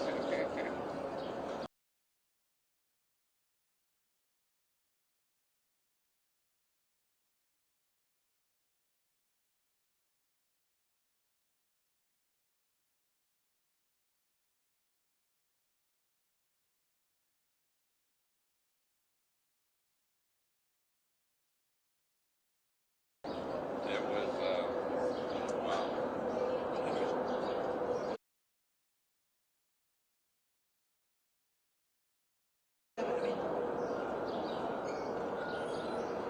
I haven't really followed the Oscars for a long time. A lot of movies they recommend, like, they get it as art and beautiful. Certain movies, I mean, we only watch the theater. It costs too much. You can't pause it. I do go more than they have home. Right. Me and my wife will be like, oh, let's go, instead of going to date night, we'll go to the movies. We'll have some drinks before we go in. Right. Go to the movies, have a couple drinks and come out. If you're in the biz, you falsely watch it. My wife could fall asleep watching anything on a screen. I'm bored as hell. Like, pick it up. Come on. You're dragging here. I'm like, I have to finish it. I mean, I'm at that age that even in English is closed captioning. The audio is like, oh my god, I can't understand what they're saying. Even watching the halftime show of the Super Bowl, closed captioning wasn't right. I couldn't understand it either.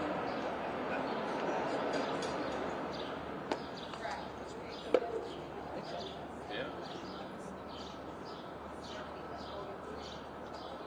But you have Apple TV? We do. I'll tell you what. Oppenheimer, great. See that? Great movie. Saw it at the theater. I had one Diet Coke. And called it a 1P movie. We couldn't get through the whole movie without it. 3+ hours. A few weeks later, we go see Killer Vallow Daybell. Yeah. That's 3 hours and 45 minutes. I have my Diet Coke. No pee. I was so wrapped up into this movie. I was like, dude, it was eye-opening. You've seen the movie. Tough movie to watch. It's No. about the Indians, the land that they had and stuff like that. Nero was in it. Nero was great. Absolutely spectacular. And Leonardo's Leonardo. Yeah. He's good, but De Niro. But that movie was like, nah. But I don't think I would pause it at home. Theater, you're forced to watch. Yeah. No doubt. I mean, when the Bourne Lane movie came out, Jason Bourne, Oh, yeah. my wife and I went to the movie. I fell asleep. Just the quick cuts. Yeah. In my head, I was going, oh, they're down. And all of a sudden, the sheet was above my head. My wife's, wake up, this is a little chick flick. Okay, honey, okay, I got you. I take her to when the movie Titanic came out. Alright? Leonardo's not even on the boat yet. He's playing cards to get on the boat. Yeah. And the theater's packed. Second day it came out. I turned to my wife and go, why are you crying? I'm gonna die. I go, honey, I don't think they're gonna change the plot in this movie.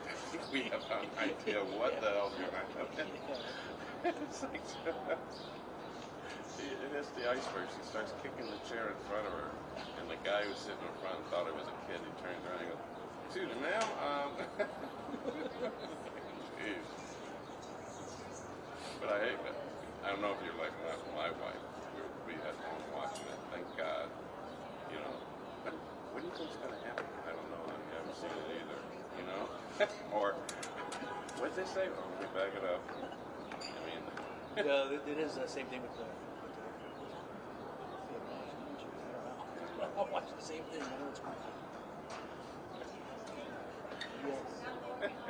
Yes. It's called Total Surrender. Yeah, pretty much. Yeah, yes, honey. That's the translation.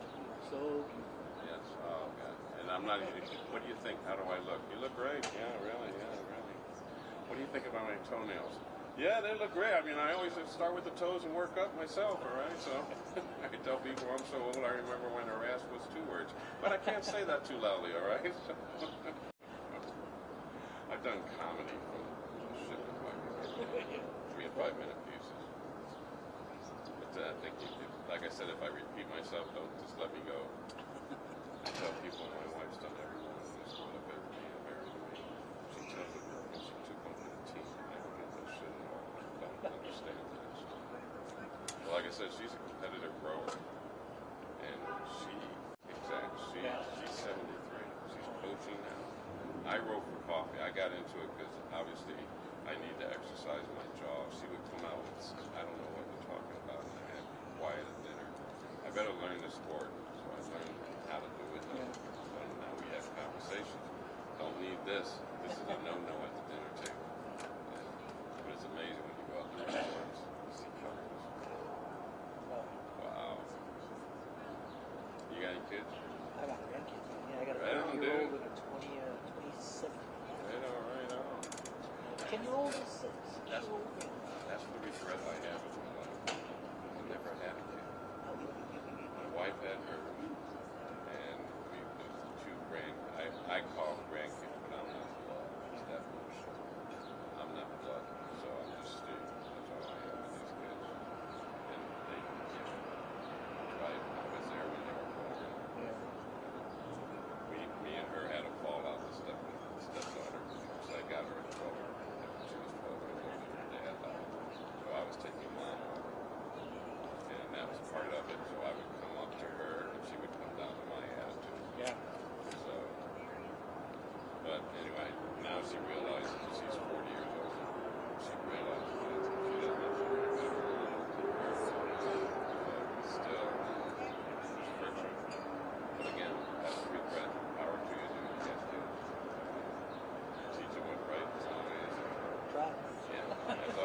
do your best. That's what you can do. I Yeah. always try to say, don't let encouragement bite you in the ass, kids, all right? Time it. Don't let that bite you. You can do whatever you want to do. Try to find something that you love to do. I know. My kids have not gotten there yet. They will. Yeah. I just said, you don't put pressure on them. They'll figure it out. They, actually, I think both of them would have done great in this industry, but they, you know, they didn't like the office. It's not conducive to them. There you go. There you go. And they, you know, they grew up, in my opinion, it was influence. Yes. So both of them like, no. They're not good. They're good. I said, it's not. It's not. It's just, Yeah. and now they're like, pretty interesting. I'll tell you this. Yeah. I mean, my dad was an airline pilot. Thought I would be getting into that. Yeah. And I went to college for aviation, right? And my mom and dad in those days came up to the college I was at and said, son, you think you're good, obviously, as the beer garden. What do you want to do? I don't know, Mom. I did that VHS thing in high school. That was pretty cool. What do you need to do there? I go, Mom, I'm 20 years old. I need a first-class license in communication.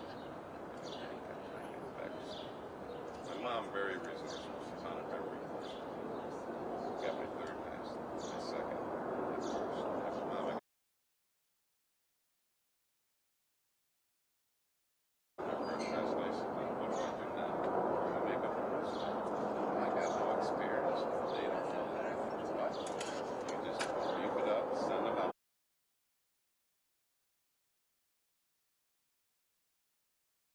And then you're going to sell yourself.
guess that'd be a better question. And freelancing at first was tough, but it wasn't that bad. It wasn't. I didn't freak out about it. You know, it's funny when my routine was busted. We would be back out for 60, 80 hours a week for the season. Oh, no. And when I didn't have it anymore, I was I got real depressed. My routine was busted. My wife said, "Why don't you go back to school?" And that's a good idea. Right? Photography. Developing. Wasn't the developing something understanding the iris, the f-stops, and all that. I wanted to understand about developing the lighting that you put in. That to me was fascinating. Yeah. Understanding the theory. So I did that for a while, then I got back into doing baseball games, just freelancing, spring training, Grand Canyon. I do every game at Grand Canyon. Oh, I sit in-house, this way I don't have to build the show, table it, the students do that. I love, that's the best show in town, is Grand Canyon men's game. If you ever get a chance, fantastic. Put yourself on a special project to go back. This last year, the women's, they don't get the crowd that the men do, but the women had the longest winning streak in the world. And 30 games in a row. And so what happened, their coach now is, and she'll turn it around. She's that good. But the men's is Bryce Story, whose dad is Homer Drew, whose brother is the one from Baylor, who won the championship a couple years ago. But Bryce Drew, I've been there 5 years. I do every game. Under the north basket, I sit under the first game I'm working. I got students on headsets. I mean, terrible call. I go, that was a shitty call. I got called upstairs after the game. Dude, you can't say that. This is a Christian school. Oh. yeah, I was thinking the same thing. Yeah. I'm working at the 2001. Jerry Colangelo has a lot to do with Yeah, he addressed it. this city wouldn't be where it is if it wasn't for him. So I got a World Series ring in 2001 for the work that I did. Mr. C, as I call him to this day, he saw the work I was doing with the Suns. We said that company baseball. So in the morning I would go to the Suns and go and have them do baseball with the games. I was busting my ass, but I got my ring, and every time I see him to this day, I would thank him for the ring. Oh, it's okay, Steve. And I go, sir, I have more diamonds than my wife's. All right, so. But it was a family. Yeah. And that was what was so cool about it.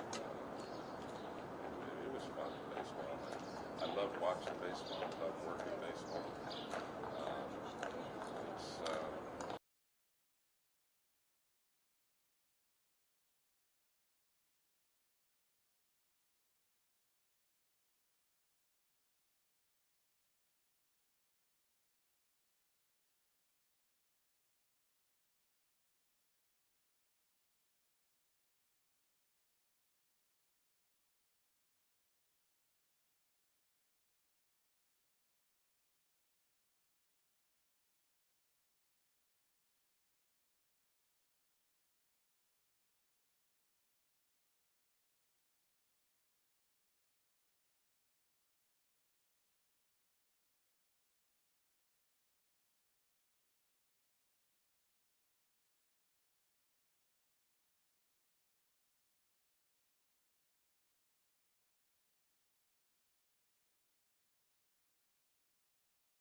fine. All right, we'll go on the record. State of Arizona versus Vallow Daybell, CR 2021-001704. Before our break this morning, the defendant moved to have an exhibit admitted for appeal purposes only. That exhibit number, the correct number I believe is 269. That's what I understand, Your Honor. All right, so it's ordered that 269 would be admitted for appeal purposes. It won't go back to the jury during their deliberations.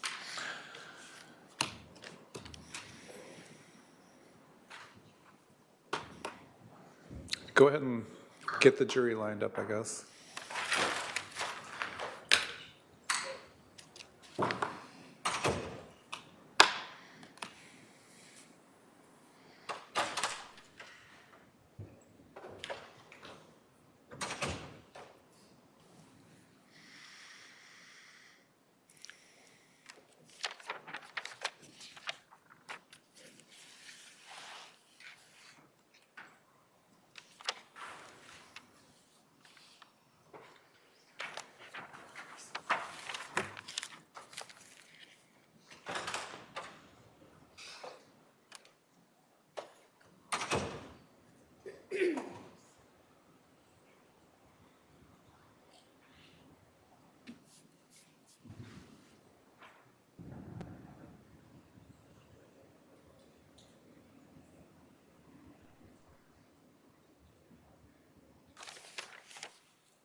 All right, the jury is now present. Please be seated. This is time set for closing arguments. The state can proceed with its closing argument.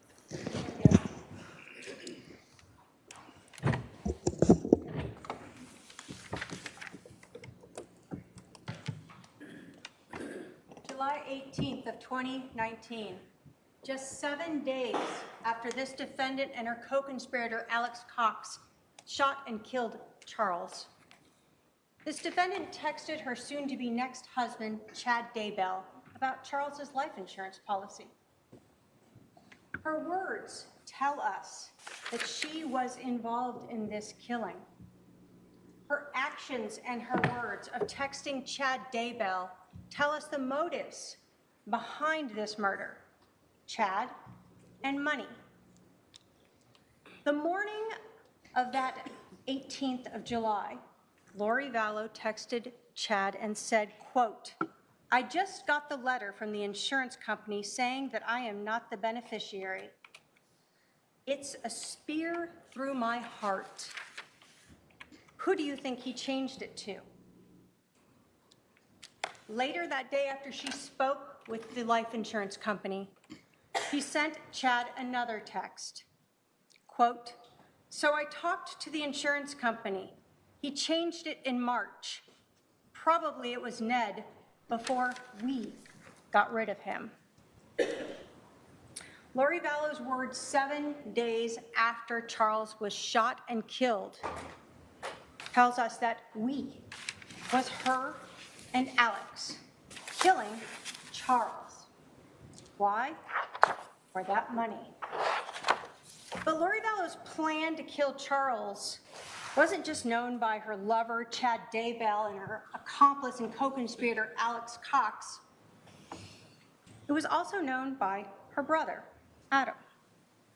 Adam told us that he knew about Lori's beliefs. He knew what she had been saying about Charles's concerns for himself. And he told us that he knew about this plan for an intervention, to talk to a stakeholder. That morning of July 11th, when Charles arrived at Lori's house, as she knew he would, he texted Adam and said, Al is here. Adam texted back, they are planning something. He knew.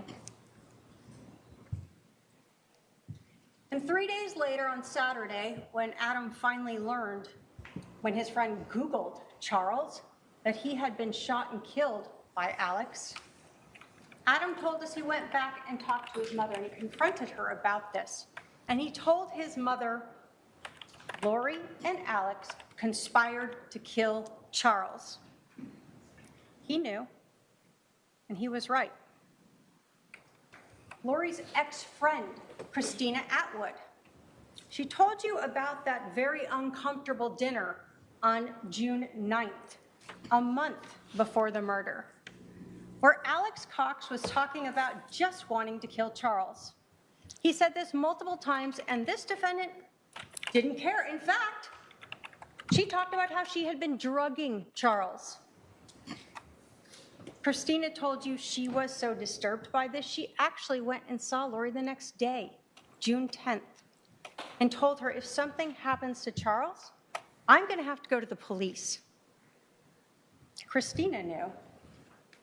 She was right. And Nancy Jo Hancock, now she had just met Charles a few days before, and they had talked and texted and had been on the phone for hours, you heard. Charles had told her all about Lori, the things she was saying, the things she was doing. She told you that she knew that Charles was concerned for his own safety. And she understood the motive. She told Charles the night before, you probably should just tell Lori that you've changed the beneficiary, that she's no longer going to get that money. Nancy Jo knew, and she was right. Lori Vallow wanted the $1 million, and she wanted Chad Daybell. And she and Alex used that twisted religious beliefs they had so that they could kill the evil, possessed Charles and be like Nephi. The evidence that has been presented in this trial will prove to you beyond a reasonable doubt that this defendant is guilty of conspiracy to commit first-degree murder. So I want to split up my closing into 3 sections. First, I'm going to talk to you about the timeline and the motives in this case, and the evidence that supports those. Second, I want to talk to you about the jury instructions and the evidence that's been presented to you in court. I'll remind you that anything the defendant said in her opening was not presented at trial through a witness or through an exhibit, and it is not evidence. Using the evidence that has been presented and admitted at trial, the state will show you how, again, the defendant is guilty beyond a reasonable doubt of this crime. And finally, I'm going to talk to you about those justification defenses, the excuses and the reasons why the defendant would like you to believe that they had a valid basis for shooting and killing Charles on July 11th. And we'll talk about how, in fact, there is no justification for what they happened. What happened that morning was a first-degree premeditated execution of Charles Vallow. So let's go through the evidence. The timeline really starts, and we know it goes back much further than this, but the big change occurs on June 29th or 30th, when you learned that Charles Vallow learned about these KK Walker emails. He learned about that affair with Chad. Now he knows Lori is cheating on him. We know that he contacted Chad Daybell about it. He contacted Chad's wife about this. He told Adam about it, and he told the defendant about it. So everyone knew that Charles now knew this. July 9th is now the first time that Charles is going to be coming back to Arizona. We know from the time he learned about that affair. He hadn't been back until this planned visit to see his son, JJ. We know at 1:13 p.m., Charles texts Adam and books him a flight for the next day. At 1:21, we know that Adam is contacting Alex. And they talk for 20 minutes. And Alex lets Adam know, sure, you can stay with me. Of course, Alex doesn't know the plan yet, the mission.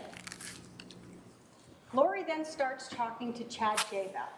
We know that she knows about this intervention. She knows about Adam coming, and we know this because, again, of her text messages. We see Lori then starting to round up the troops. Why does she do this? Because she wants to ensure that on July 11th, it is Charles and only Charles coming to the house and not the intervention of Adam or Brandon or Zach coming over to help him. So she has Melanie. Tells her she can't go to this wedding. She has to stay here. It's coming to a head. This week will change everything. Call me. Then we have July 9th, the text messages with Alex. She tells him, so the plot thickens, call me when you can. He doesn't call her initially. So she sends him another message, this one really letting him know. She specifically tells him, I'm going to need you to stay close to me the next couple days. Mel too, she can't go to Utah. She's got a job. They are planking some kind of intervention, but want Mel out of the way, so I'm left alone. She talks, I need to come get the stuff at your house tomorrow and secure it. Lots to do. Thank you for standing by me. It's all coming to a head this week. I will be like Nephi, I am told, and so will you. And then what happens? This gets Alex to call, and they talk for almost an hour. An hour planning how they're going to stop the intervention, how they're going to be like Nephi.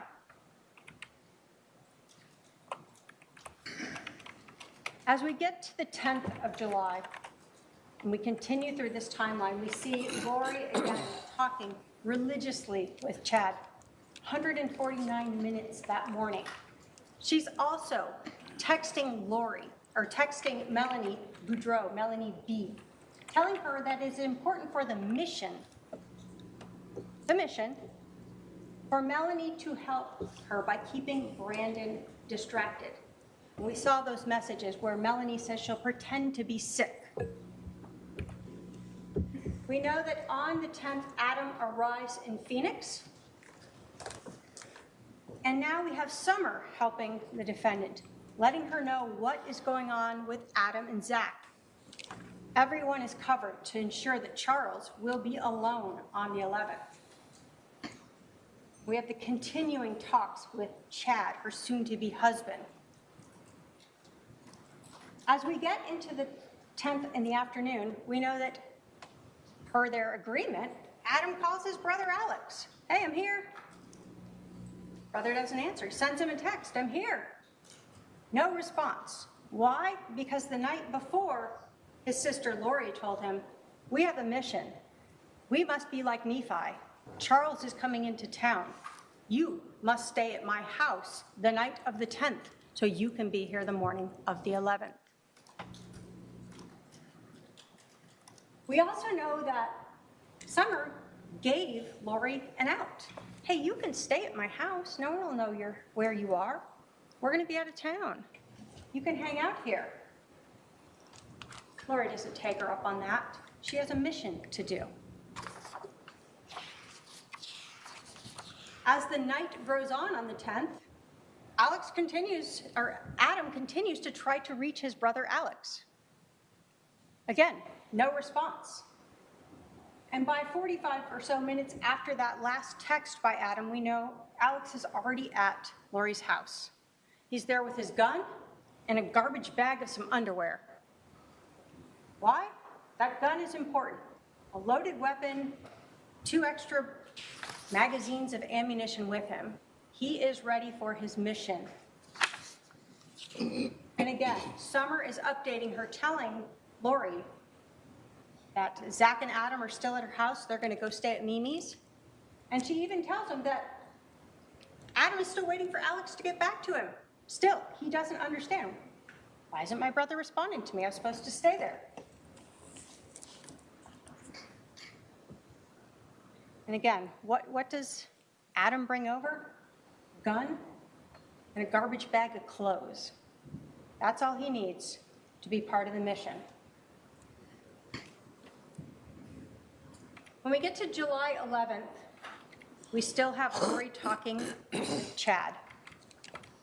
We see those text messages going back between them. And then we start learning from the GPS from Charles Vallow's phone as he arrives.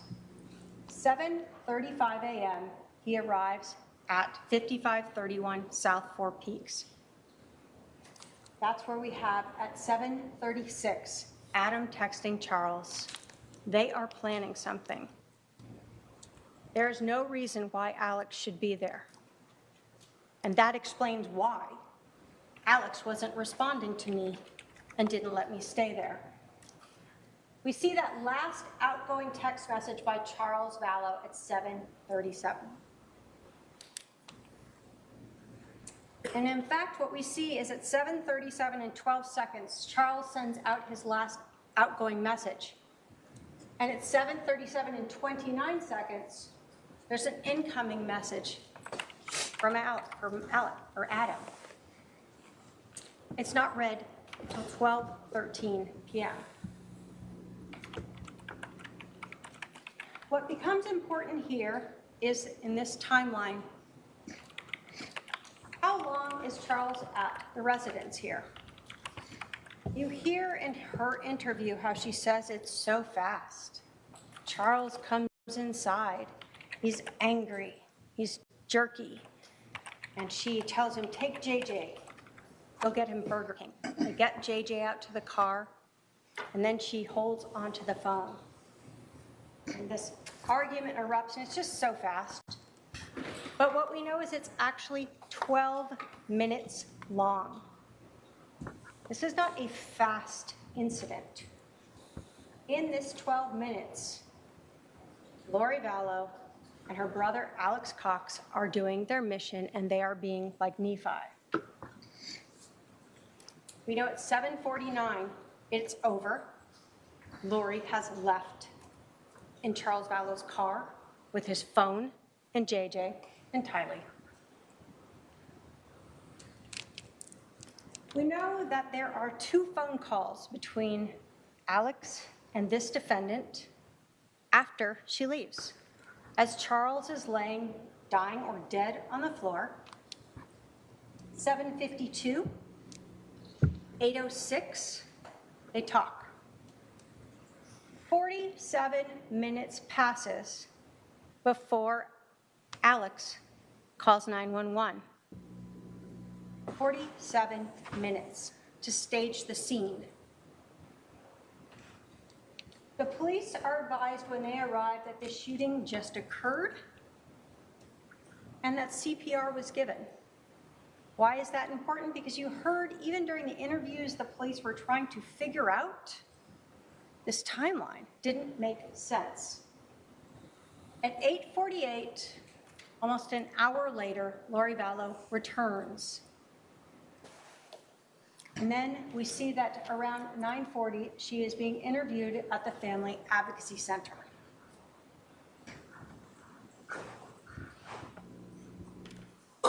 We know that Lori Vallow has Charles's phone that entire afternoon. You saw the PowerPoint from Detective Werther showing that her phone by about 12:36 is already her phone, Alex's phone, and Charles's phone are all in the area of Alex's house out in Sandham. You see on her records that she, again, calls Chad Daybell. We see that Detective Enclan calls her and leaves her a message. They don't leave immediately because what do we know?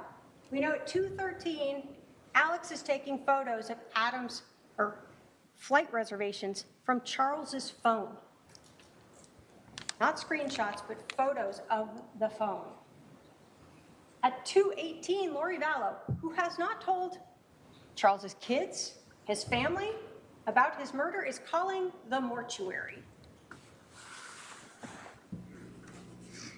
little bit after that, they still haven't left. She's calling Chad again.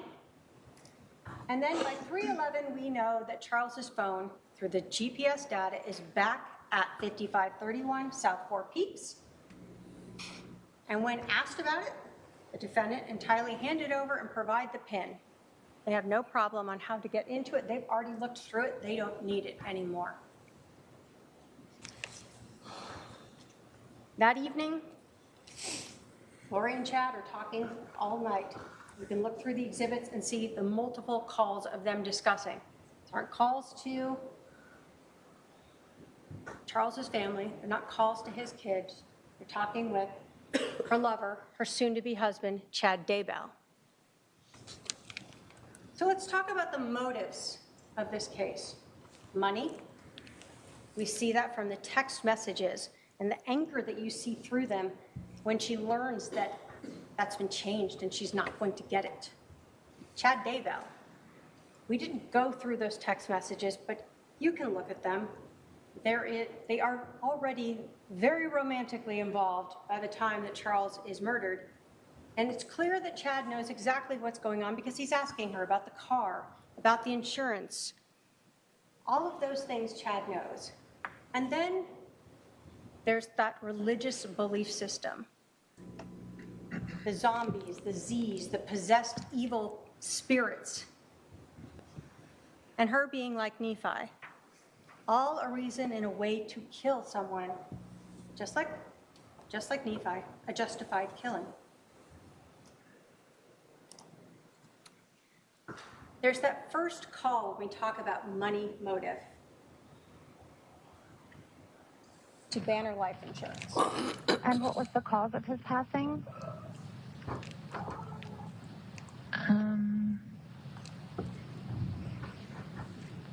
Well, he was shot. Okay. So I don't know how I want to put that. Okay. All right. And I hate to ask, but is it? Yeah, you can just say yes or no. Was it a homicide? No, it was an accident. An accident. So what we hear here is Lori Vallow being untruthful to Banner Life Insurance. We'll talk about credibility later, but it becomes very relevant that even in the smallest of things, this defendant exaggerates, minimizes, and is completely untruthful to various people. We all know that she was not the beneficiary. She didn't. But we also know that Charles Vallow was not accidentally shot. She told the police she was there. She knows that her brother intentionally shot him. Of course, they want to claim it's self-defense. There's no accident about that when you shoot someone twice. Motives for money. What we see again here is Lori Vallow talking to Chad about the motive. Telling Chad about the fact that it was changed. I just got the letter from that insurance company saying I am not the beneficiary. It is a spear through my heart. Who do you think he changed it to? Brandon? Or probably Kay? He left nothing for JJ. What do we know? Again, we see that Chad knows about all of these things. And what does he talk about in that morning as you have those entire messages in Exhibit 230? It would be interesting if he got changed after he had 2 bullets to the chest.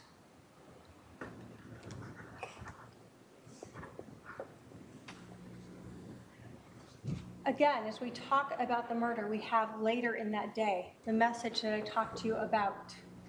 So it was probably Ned before we got rid of him. We, not I, not my brother Alex, but we did. And then the other thing in this text message that is of importance is the fact that Lori Vallow knew a month before she went to Social Security how much money she was already going to get for the death of Charles. Here she says, I will still get the $4,000 a month from Social Security.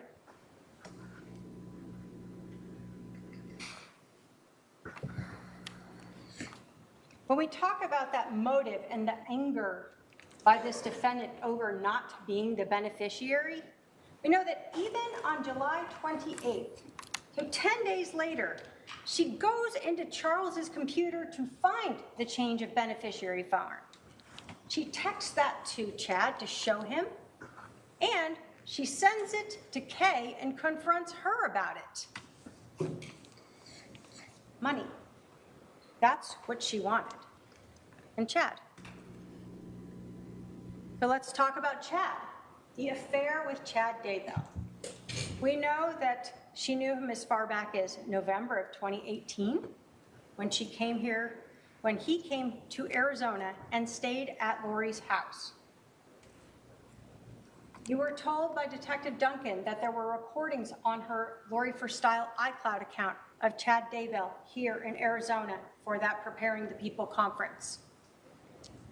You also heard that in the Lolly Time, the later account that was created later, that in March of 2019, there were screenshots of flights to Idaho and back to Arizona with both Lori Vallow and Chad Daybell. This is during that time when she disappeared and Charles was taking care of JJ, and she's off flying to Hawaii and Idaho, living the good life with her soon-to-be husband.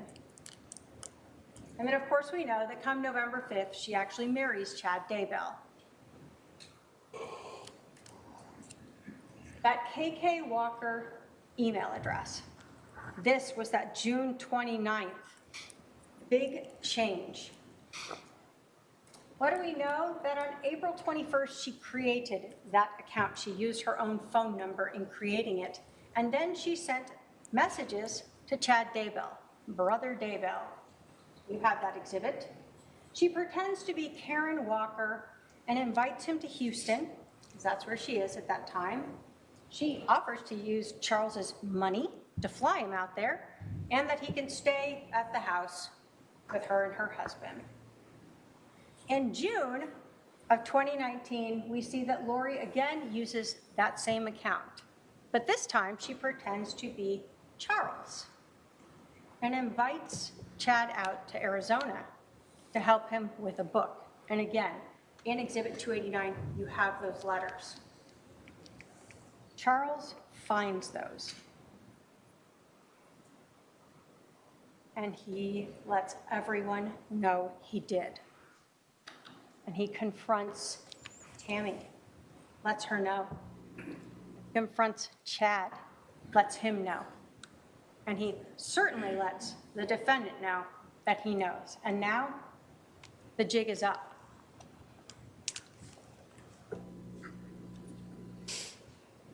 We see in these text messages that were recovered from the iCloud accounts, whether they're under the Bubby context or under the Melanie 2 contact, this relationship between Lori and Chad. If you want to read the story, it kind of mimics them meeting in November, hooking up in hotels, and discussing their love for each other. When we are talking about a motive and a person who wants money and who has not worked for 13 years, who has had her husband pay for her homes, her phones, her cars, allowing her to go to the temple and work out and go to lunch in restaurants, this is a big change in life if she loses all of this. But if she gets $1 million, it's not so big of a difference, along with that Social Security she'll be getting. And then obviously we know that once Charles was out of the way, Lori and Chad were able to get married. So what about those religious beliefs? Everyone that Lori knew, who she expressed them to, told you that they were not in line with the Church of Latter-day Saints.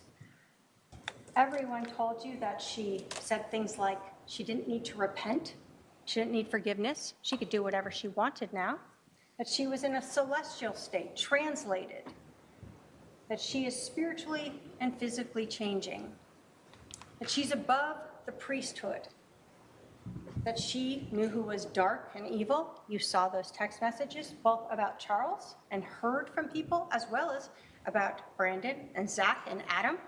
People who were helping Charles were also dark or Z's. And ultimately, what did we learn? That she associated herself with Nephi, a prophet, a holy man, who was justified and asked by God to kill Laban because he was an evil, wicked king who had the tablets that God wanted him to go get. Lori was just like that. She was justified in her killing. We heard from her brother Adam that their relationship had ended when she told him some things about her beliefs that he disagreed with. That she was turning into that celestial state, that she didn't need to eat, that she had more authority than the priesthood. Yes.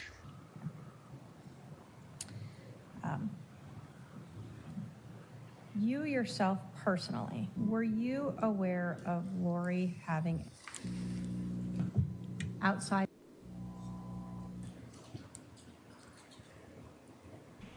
Long Crime's having audio issues.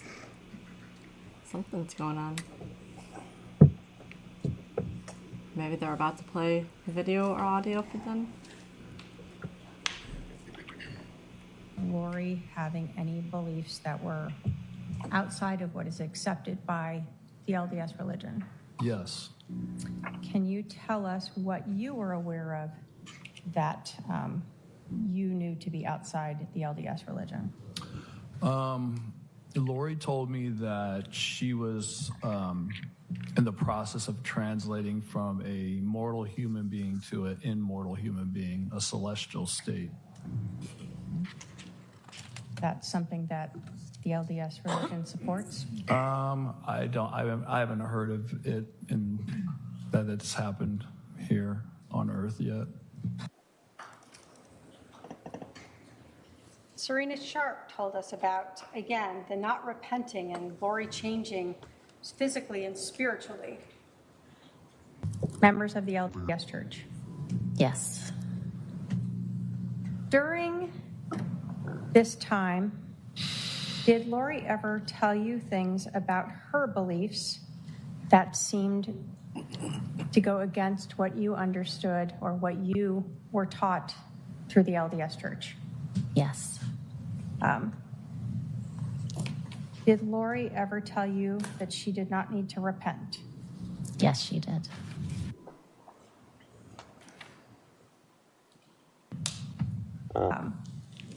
During this weekend, did Lori talk to you about her husband, Charles Vallow, being possessed?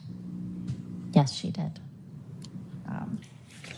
What do you recall about her talking about her husband being possessed? I recall that she spoke about her husband being possessed by an evil spirit, and she named the evil spirit. Do you recall what the name was? Yes. What was it? It was Ned. N-E-D? Ned? N-E-D. Now, Serena Sharp was someone who met Lori in November, texted or talked with her for a while, and then was invited to that girls' weekend. One of the jury instructions you're looking at, and we'll talk about more, though, is the credibility of a witness. Serena Sharp has no dog in this fight. She knew Lori for a little while. She was invited to, I'll call it the inner circle. The defendant told her some things that went against her religious beliefs, and she said pretty much after that the defendant stopped talking to her. How do we know she's being truthful? Well, we see Ned in lots of text messages. This just helps tell us that this is something Lori was telling lots of people, that her husband is possessed by this evil spirit, Ned. And we learn later that, like Nephi, she can get rid of him.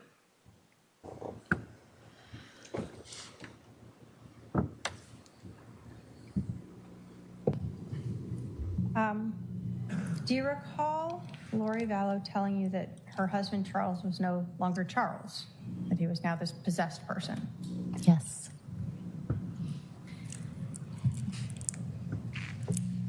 When Lori was talking to you about Ned,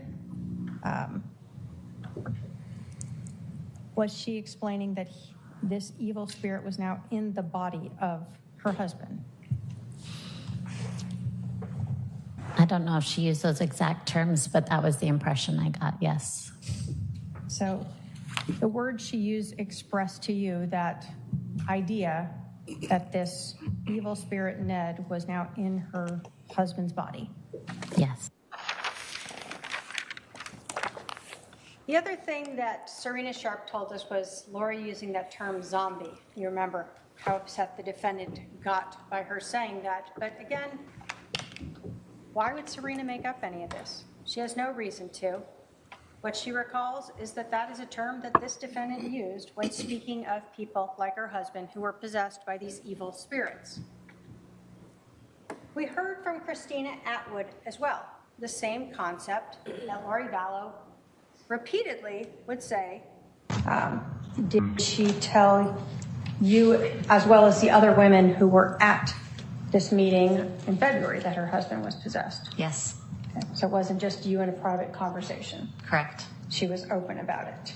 Yes. So again, we see this ongoing timing of Lori Vallow talking of her evil, dark husband, who she later is authorized under her religion to get rid of. We know as well from Christina Atwood that there is a progression of these beliefs becoming more deviated from the LDS religion as she is meeting with her between February and June when she finally hears those words. From the time you started meeting with these gatherings in February through to June, did you start to see sort of a progression of things that Lori was telling you that seemed outside of your faith? Yes. Did she make statements to you that you believed went against your religion? Yes. Did she at any point tell you that she did not need to repent anymore? Yes. What is that meaningful to you in your religion? We believe that every single person outside of Jesus Christ has reason to repent. Other than Lori Vallow, according to her words to multiple people. So let's take all of this, the motives and this timeline now, and talk about some of the jury instructions and all the evidence that supports proof beyond a reasonable doubt that this defendant is guilty. I want to start with talking to you about direct and circumstantial evidence. You have a jury instruction that tells you that evidence may be direct or circumstantial, that direct evidence is the testimony of what a witness saw, heard, or otherwise sensed, and circumstantial evidence is proof of a fact or facts from which you may find another fact.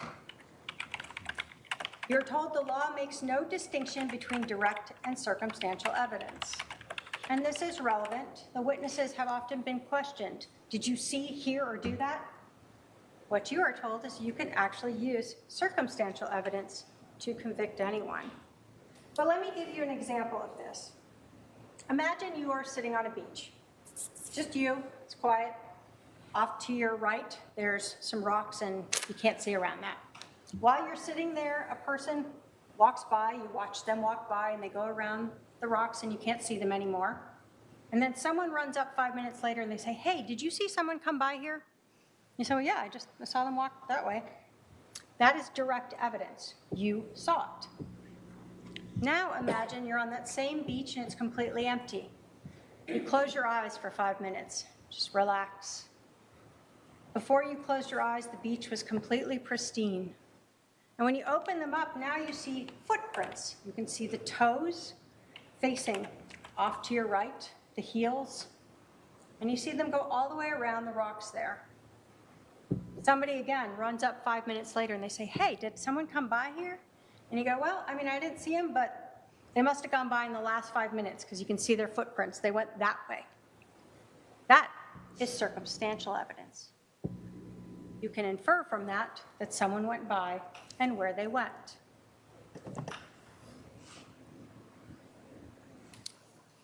The burden of proof. The state has the burden of proof, as we absolutely should. So let's talk a little bit about what it is and what it is not. You're told that the burden of proof is proof beyond a reasonable doubt. And the instruction tells you that that leaves you firmly convinced in the defendant's guilt. You're told there are very few things in this world that we know with absolute certainty, and in criminal cases, the law does not require proof that overcomes every doubt. If, based on your consideration of the evidence, you are firmly convinced that the defendant is guilty of the crime charged, you must find him or her guilty. So, I want to start by saying what proof beyond a reasonable doubt is not. It is not proof beyond all doubt. It is not proof beyond all conceivable doubt. It's not proof beyond all possible doubt, and it's not no doubt. You're told that there are very few things in life we know with absolute certainty. So just because someone says, what if? That is not a reasonable doubt. What you're told is it's proof beyond a reasonable doubt.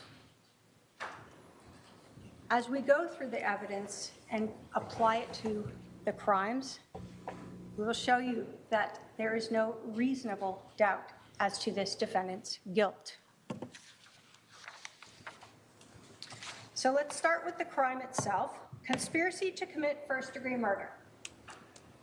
There are 3 stages in this, or 3 things the state must prove. 1, that the defendant or her co-conspirator caused the death of another person. Well, we know that Alex Cox shot and killed Charles on July 11th of 2019.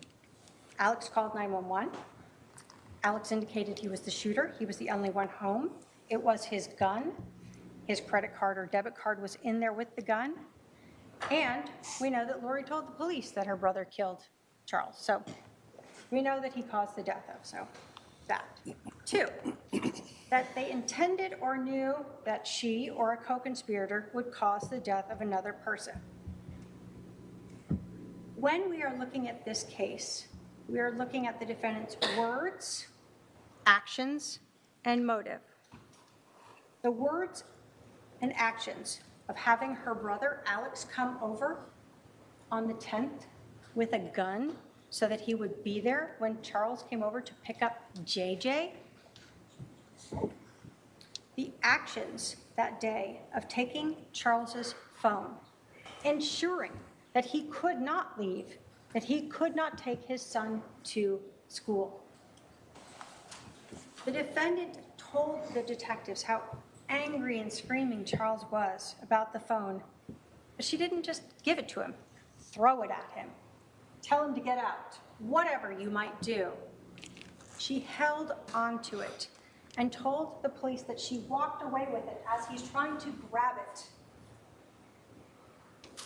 The defendant's actions and words show us that she is the only reason why Charles stayed in there and the only reason why Charles was shot. Then there's those 12 minutes. Defendant tried to pretend that this was a quick, angry scuffle. But Charles is there for 12 minutes. The defendant is there for 12 minutes. Alex is there for 12 minutes before she leaves. We look at her actions when she came back. She told the police her brother was hit in the head with a bat. She never asks how he is. She's not concerned about his injury. She's not concerned about her husband being dead on the floor of her house, her child now without a father. The lack of words that she said there and her demeanor show again that she was well aware of what was going on and part of this incident. We look at her words to Chad, that Charles changed his life insurance policy before we got rid of him. They show her intent to kill Charles. And again, we look at the motive, money and Chad. When did this happen? The first time Charles came back into town after he found out about the affair. Finally, the state has to prove that the defendant or the co-conspirator acted with premeditation. So I'm going to talk to you about premeditation. You have a jury instruction for it, and it tells you that the defendant or the co-conspirator intended to kill another human being or knew she or the co-conspirator would kill another human being, and that after forming that intent or knowledge reflected on the decision before killing. It is this reflection, regardless of the length of time in which it occurs, that distinguishes first-degree murder from second-degree murder. You're also told an act is not done with premeditation if it is the instant effect of a sudden quarrel or heat of passion. This is where you remember those 12 minutes and the calmness of her walking around with that phone and her demeanor. You're told the time needed for reflection is not necessarily prolonged, and the space of time between the intent or knowledge to kill and the act of killing may be very short. So I'm going to give you an example. It's a lot of legalese, and then we'll talk about what we really have here. So imagine again, you are driving your car. You do every day, and you're coming up to an intersection and you see the light turn yellow. And in that second you think, do I want to run it? Or do I want to slam on my brakes and hit it? Stop before I go into the intersection. You think about that, and then you decide, I'm going to slam on my brakes, and I'm going to stop. That is the time it takes to reflect. That is the time it takes for premeditation. But we have a lot more than this because we have planning, not just premeditation that morning. So when we talk about the premeditation that we see, it starts at least back in June, when we have Christina telling us about Alex Cox saying that he wanted to kill Charles, Lori having no reaction to that, and instead talking about drugging Charles. Did you hear Alex making some comments? Yes. And you told us that they made you uncomfortable. What were these comments? He stated he wished that he could just kill Charles. Okay.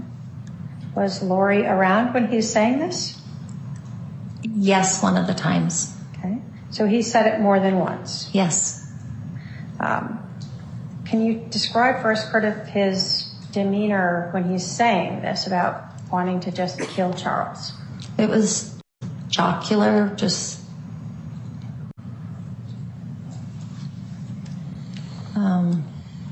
as I was standing up and just talking about it pretty loudly. And you said one of the times that he said this, it was around Lori. Yes. Did she react in any way to hearing her brother say that he wished he could just kill her husband? Not that I recall.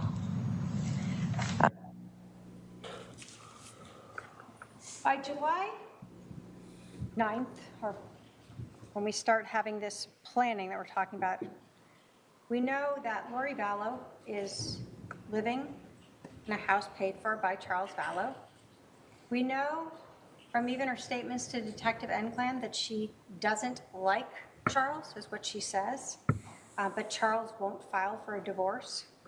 We know from her words and text messages that she wants to be with Chad Daybell, but Charles is her cash cow. She hasn't worked. He pays rent, car, cell phones, her travel. And so, as far back as June 9th, we're already hearing that Alex and Lori would like to not just get rid of Charles, but kill him.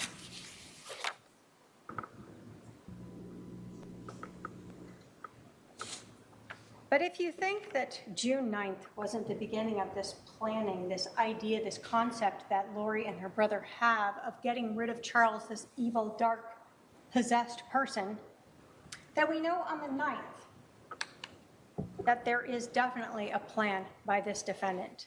And we see that through those text messages with Melanie, with Summer, with Alex, where she speaks of the mission, where she talks about telling Melanie, you can't leave. You got to pretend to be sick and stay here and keep track of Brandon so he doesn't come help Charles. You can't be in the picture. We need to stay here to defend ourselves from an intervention.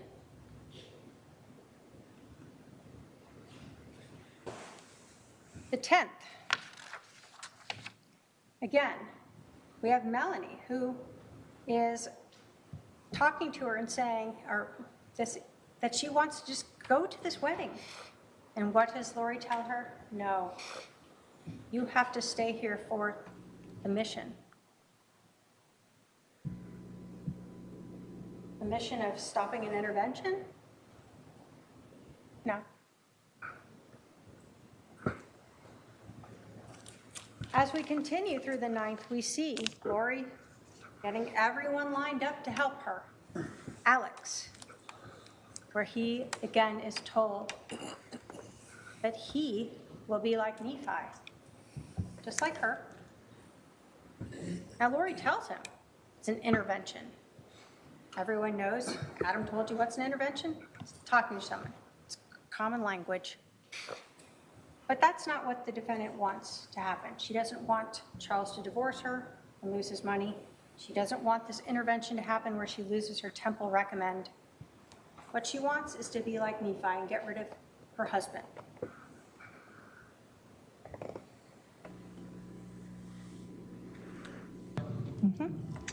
Well, Nephi was a prophet in the Book of Mormon. It's the first chapter. He was a prophet, very humble and faithful servant of the Lord. Ironically enough, his brothers tried to kill him at one point. But he actually ended up going to Jerusalem to get these plates back, and he was run off, came back, and then went back again because the Lord asked him to. And when he did, the King Laban, who was actually a wicked king, was laying on the ground drunk in front of him, and Nephi was told to kill Laban. Who was he told by? The spirit, or God. So God was using a Holy Spirit to tell him to kill Laban, and Yes. did he? Yes, he did. Was that something he anguished over? Yes. But ultimately, it was a justified killing. Yes. You heard from Detective Duncan that everyone he spoke with gave this same story. And again, the defendant questioned others about this story. But what we've heard is, from Detective Duncan and from Adam, that Nephi is this justified killing. When we think about her religious beliefs and what she's been telling people about not needing to repent, about telling people who is dark and evil, a zombie or a Z, that she is above the priesthood, it makes sense that she feels justified in determining who should live or die, just as she told her brother on the 9th. And we know that, in fact, we're talking about a justified killing because Alex brought a gun over. He didn't bring the Book of Mormon to talk to Charles about something. He didn't bring a friend to try to record Charles saying something. He brought a gun with him. And then he waited there for his sister's husband to come into the house so he could kill him. What we see is a very planned out, premeditated murder. But let's talk about some additional premeditation. Again, as we're looking at Summer, we see on the 10th that Lori is having her sister update her on where Adam and Zach are staying, so she knows they're not with Charles. They're not coming over. They're not going to be interfering with their justified killing.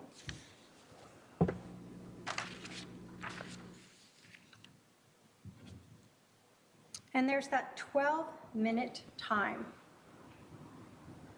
where the defendant desperately wanted to rewrite the timeline as they told the police that day.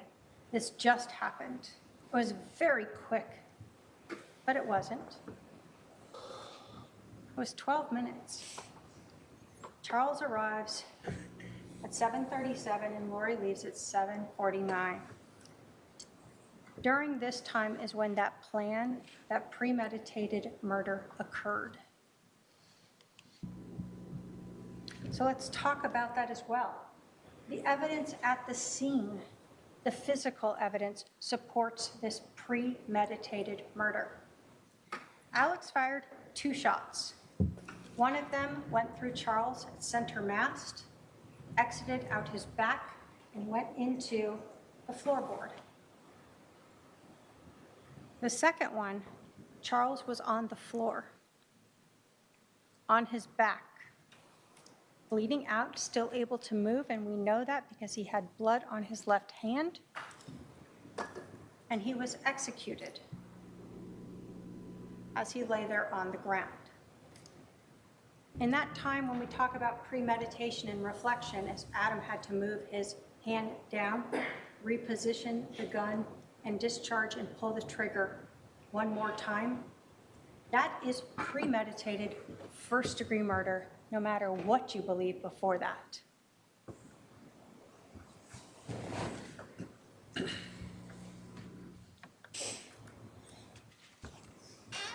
Again, when we talk about that physical evidence, we saw the fact that the location of that bullet defect in the ground matched right under Charles's left shoulder. And we heard from Dr. Baumgartner. Dr. Baumgartner told you that this was a classic shored wound. And no matter how many questions could be asked about him of maybe a bamboo shirt might stop a bullet in one location but not in another, or how many matrix-like hypotheticals where maybe Charles bounced back up and then on his way down, the bullet slowed down through him and waited till he hit the ground again before it exited. Dr. Baumgartner told you, no, those hypotheticals, those issues did not make sense. He's never seen a t-shirt stop a bullet in one location or at all. And we know Charles didn't bounce because we know he had no injuries to the back of his head. This also tells us a little bit about the shooting itself. When Charles was shot that first time through center mast, he did not fall straight back and land onto the ground, laying there on his back.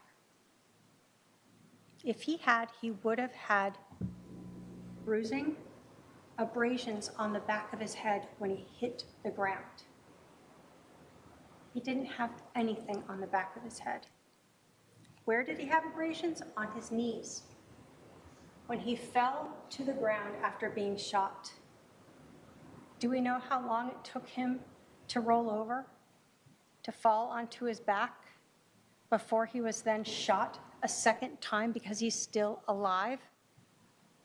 You heard it could take up to 2 minutes for Charles to have died, and that he could have spoke and moved during that time period.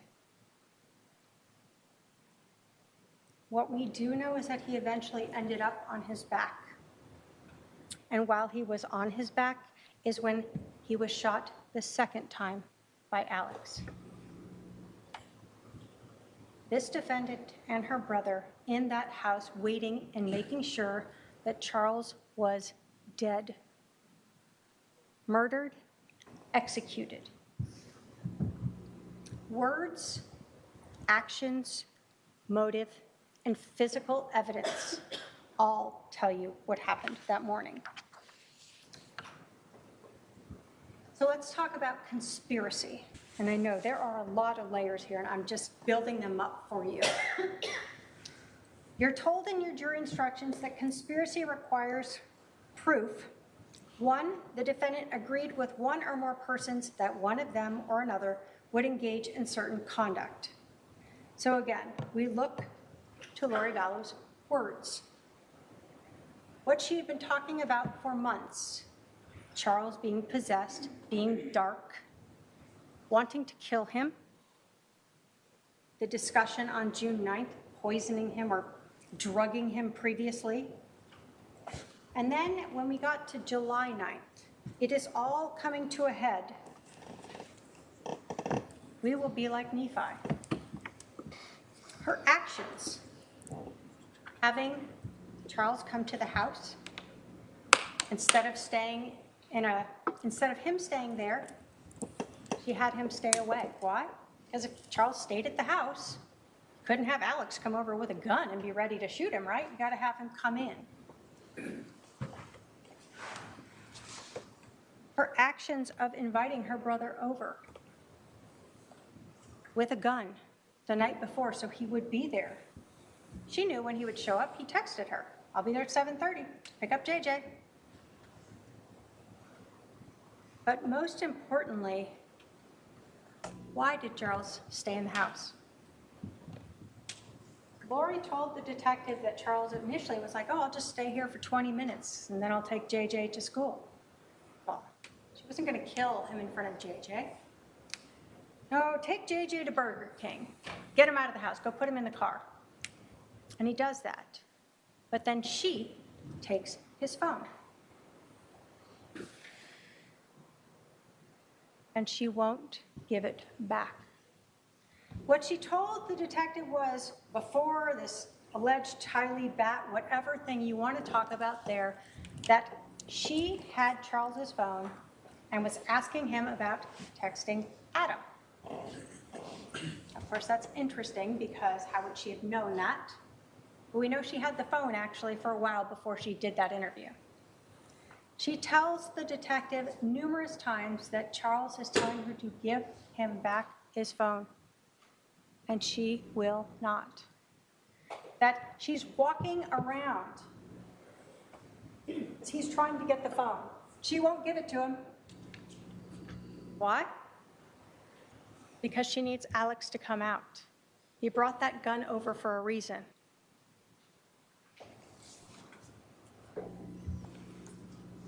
So she agreed with one or more persons, her brother, Alex, that she intended to promote or assist the commission of such conduct. Well, of course, we know both the promote. She is the one who on the 9th said, "We will be like Nephi. It's time to stop this whole thing. Charles trying to take my temple recommend, all this stuff that's going on. Time to kill him." And of course, she assists by ensuring that Charles stays in the house when she takes that phone. And of course, they knew that it would constitute first-degree murder. That's what Nephi did. Only unlike Nephi, where it was justified, here, ladies and gentlemen, this murder was not justified.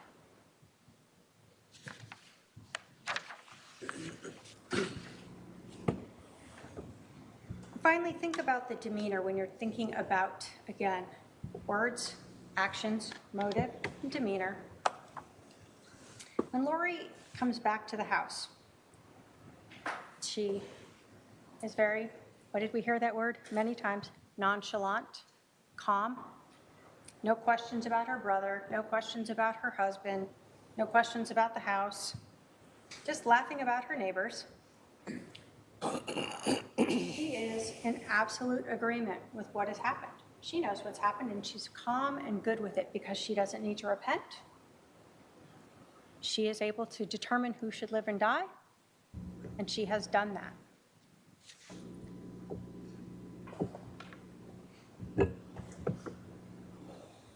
So when we talk of the scope of conspiracy, you're told that to prove a conspiracy, it is not necessary to show a formal meeting or express agreement. But we see that from the 9th, in that conversation that she and Alex had, where she tells him, you are going to have to stay near me for the next couple days, and we will be like Nephi. You're also told that a conspiracy may be inferred from circumstances showing a common criminal objective. So, just because you don't have someone who says, I heard them say, we shall conspire, you can infer that from the conduct. The conduct of what happened on the 9th, the conduct of what happened on the 10th, and the conduct of what happened on the 11th. All infer to you a conspiracy of Alex coming over with his gun to shoot and kill Charles.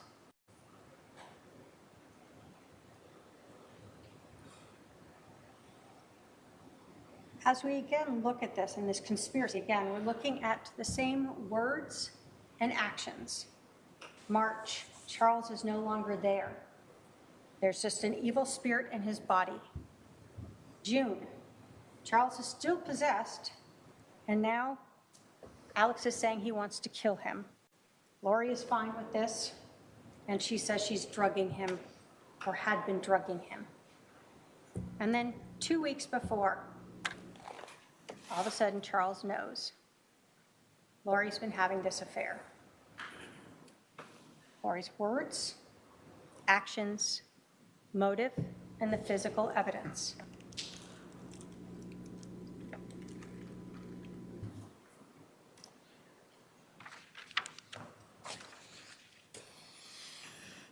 Conspiracy again, we see that Lori and Alex know exactly when Charles is showing up. Alex doesn't go to the door, according to Lori, and confront Charles or tell him we'll send JJ out and you can leave with him. The world is so difficult. How hard would that be? Bring JJ right to the door and let him leave with his dad. No. You aren't going to shoot him outside. You want to make it look like self-defense inside. As you go through this, and we think about what's going on, the defendant doesn't even care. She wants her husband killed so bad that she's willing to let her brother bring over a loaded gun in an unlocked gun case in a house with a 7-year-old autistic child. That's fine. When the defendant was questioning Detective Enclan, she was talking about how hot it was outside. JJ's out in the car.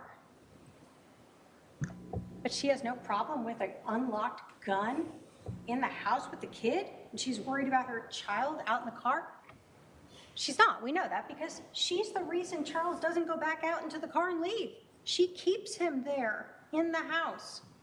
She is why JJ's out in the car alone. She has to keep him there until Alex comes out and can shoot and kill him. When we talk about that premeditation, obviously we're talking about that message.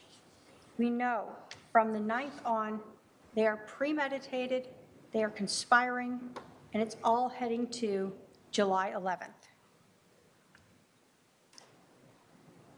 We look at the timing of this, and this is actions and non-actions. Charles is in the house for 12 minutes. After those 12 minutes, they wait 47 more minutes before they call 911. Why?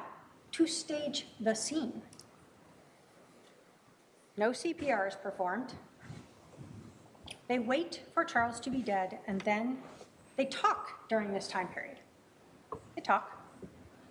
They could call 911, but nope, they're going to just talk. So again, you're looking at their actions, what happened and didn't happen, and the motives.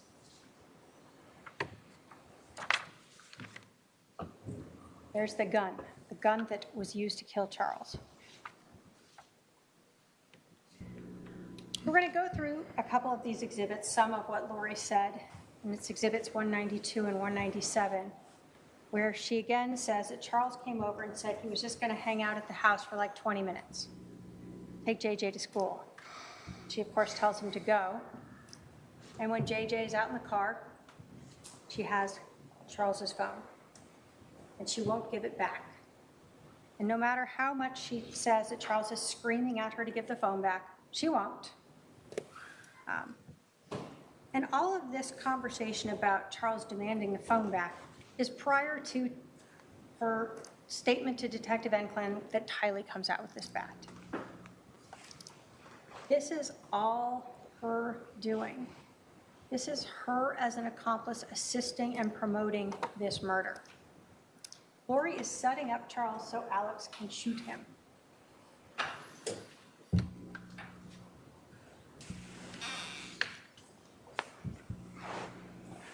And with JJ? And So he put it in the car, Okay. in the driveway, and then he came back in, right? So I kissed JJ goodbye. He came back in, and his phone was on the counter, and I had his phone. And he was like, give me my phone. And I was like, why don't you show me your text that you've been texting, blah, blah, blah, you know, whatever. Because he's like acting really weird, like he's plotting something against me. Like, I'm like, why are you even here? Like, what did you come here for, you know? He's been talking to my other brother, and my brother came into town at the same time last night. And I haven't talked to my brother in a while, my other brother, and I was like, and so he was texting him on the phone when he first got to my house, and I'm like, why are you texting Adam? Like, do you even talk to him? Like my other brother. So when you listen to these clips and the interview of Lori Vallow, you have to put into context, this is 9:52 in the morning when this part of this interview is occurring. And she's telling the detective that she confronts Charles about texting her brother Adam. Now, she's had the 47 minutes she's been driving around, and then that time at the house when she's waiting outside to learn all of those texts and what's been going on between her brother and Adam and Charles. And so she is now mixing this in to her interview. And so when you're listening to her interview, we know she's trying to work out this, what happened, how did this go? You can watch her demeanor as well. And as you're going through this, see how she's just telling a story here, like what happened, almost chuckling about it. Okay. So this morning he comes back in and... He comes back in, I wouldn't give him his phone. He was screaming at me to give him his phone. He was very worried about whatever was on his text that he did not want me to see. And so I was just holding it there, and he was screaming at me. And I was kind of walking towards around the house with it, so he couldn't get it. He's like reaching for it and stuff like that. So again, JJ's in the car, Tylee's not out, Alex isn't out, and she is making sure that he doesn't leave. She's walking around the house, holding his phone, refusing to give it to him, making sure her autistic child is sitting out in the car even longer so that she can ensure that exactly what they've been planning happens, that Alex has time to come out with the gun that he brought over and shoot and kill Charles. This defendant is the only reason why Charles didn't leave with JJ. This defendant is the one who provoked Charles by taking his phone and refusing to get it back. This defendant is the one who ensured that Charles was inside without JJ so Alex could shoot him. And this defendant is the person who set up Charles so that her brother Alex could shoot him. Let's talk about staging the scene. We know obviously from the first responders that when they arrived, no CPR was given. You heard from Officer Wierzbecki that when he felt Charles's neck, he thought he was dead already, but they still let the first responders in because they've been told CPR had been given. And what do we know? That they arrived within a few minutes. No one had ever tried to save Charles. No blood had been pushed out of him from CPR, whether strong or light. He had been dead for quite a while. His skin was mottled when they started cutting open his shirt and looking to the back, and lividity, the blood pooling, was occurring already. So they kind of knew something was off with that timeline. So what about the scene itself? The bat. It is placed to the right of Charles to look like he was using it. He got shot and it went flying behind him. Well, obviously we've heard from Kay, Charles's sister, that he was left-handed. We know from the blood evidence on his hand he was left-handed. There's no damage to that mirror. There's no damage to the drywall. There's no damage anywhere, like this bat is being swung around in this horrific fight that's going on of grappling. The injury to Alex Cox's head. You heard it was a small 1-inch cut that he was using a paper towel to pat, and at times, as you watch that Exhibit 1, rubbing it, making sure it stays bleeding. There is no blood at the scene from this giant grappling thing going on that Lori Vallow wanted them to believe. His head is bleeding and they're grappling around and he's being beat with this bat, and yet not one drop of blood on the floor. Not one drop of blood going down the hallway when he put that gun away. Not one drop of blood on the gun itself. And then the shoes, left by the door to look like Lori Vallow had run out in fear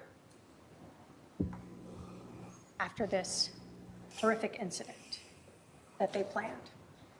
But what we know from the Walgreens video is that she did enter the store with shoes. Something on her feet. So we're going to go through. We know Charles, again, left-handed. Field with your brother. Yeah. What position did your brother play? He was a pitcher. He was very, very good. He was a left-handed pitcher, and they're very hard to hit against. Okay. Did he bat right or left-handed? He was left-handed. Did he do everything left-handed? Yes. Right, left-handed? So we know that Charles batted left-handed, not right-handed. And what we know is Lori Vallow had a story about how Charles was using that bat. And it becomes very important as well when we're talking about the staging of the scene. This is Exhibit 193. Yeah, she was outside, and what happened? then they got up from that, and my brother had like stepped back, I guess, and then Charles was coming with me to that and yelling at me to give him his phone still, because I had it in my hand. It was all really quickly, and then when I went around kind of in the circle, then my brother was there. When you said when you were going around and he was coming at you with the bat, how was he holding the bat? Just like that, like backwards, almost in one arm. Like he was swinging it backwards? He would have done like he would have swung it backwards at me, not frontwards. Okay. So Lori Vallow tells Detective Enclan that Charles is swinging the bat backwards. Now, if the bat was like this when he was shot, his arm would have been shot. Covers his center mass. So we know he wasn't here. So if he's out here, where would the bat go? Down? Out? Somewhere that way to his left. It would not end up thrown up above him. And if it wasn't there again, Charles would have been shot through the arm. Obviously, Alex forgot that Charles was left-handed. So when he placed that, like he was coming at him with a bat, their stories didn't quite match up with the evidence.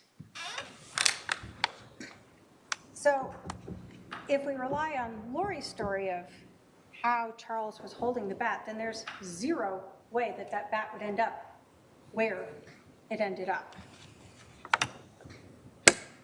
And again, we know he's left-handed from not only Kay, but his own admissions of that blood on his hand.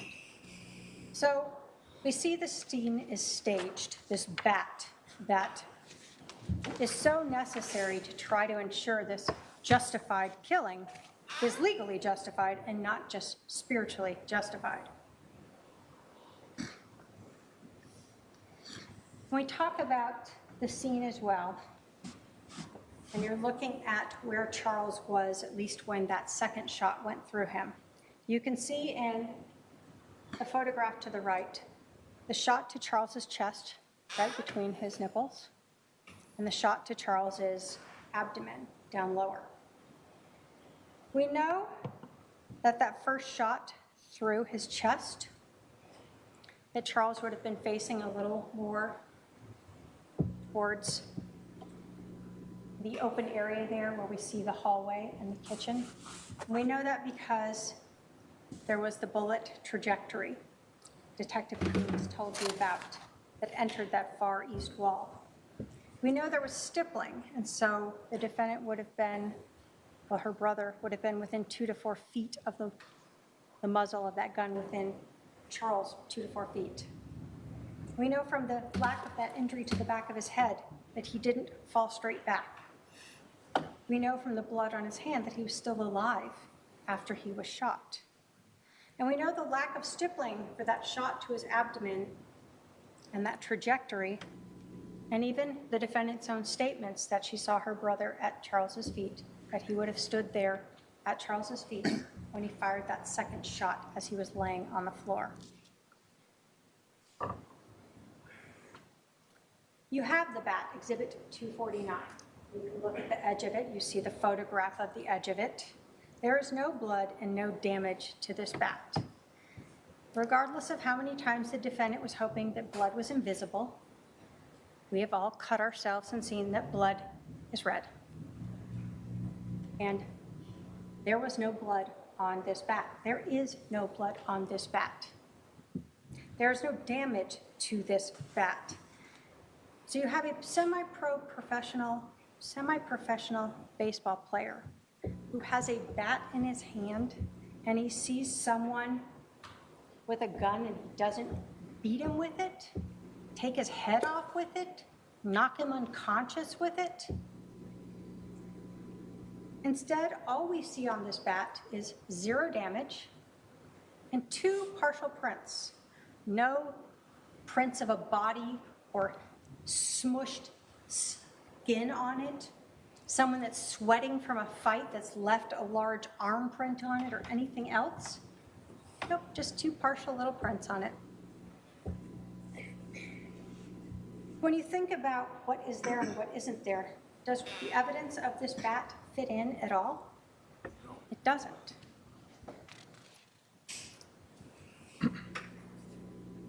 We look at Charles's watch. No damage to it, no scratches to it, no dings to it as he's grappling on the floor like Lori wants you to believe. We know that at some point Charles is standing and shot, and we know that final shot he's on the ground. We know he fell to his knees at some point. And when you look at that physical evidence and the lack of damage or anything on that bat, again, what makes sense is that Charles fell to his knees after that first shot. We know that there is 12 minutes where the defendant and her brother are still together there, so that Alex can get this 1-inch cut to the back of his head that's barely bleeding, that he uses a paper towel to dab at and rub. The shoes that the defendant ran out of on her way out. You have the exhibit. You can see black straps across her toes as she enters and exits the Walgreens. And then you see that she's wearing the flip-flops when she comes back to the scene. What do we know? That the police did not search Charles's rental car.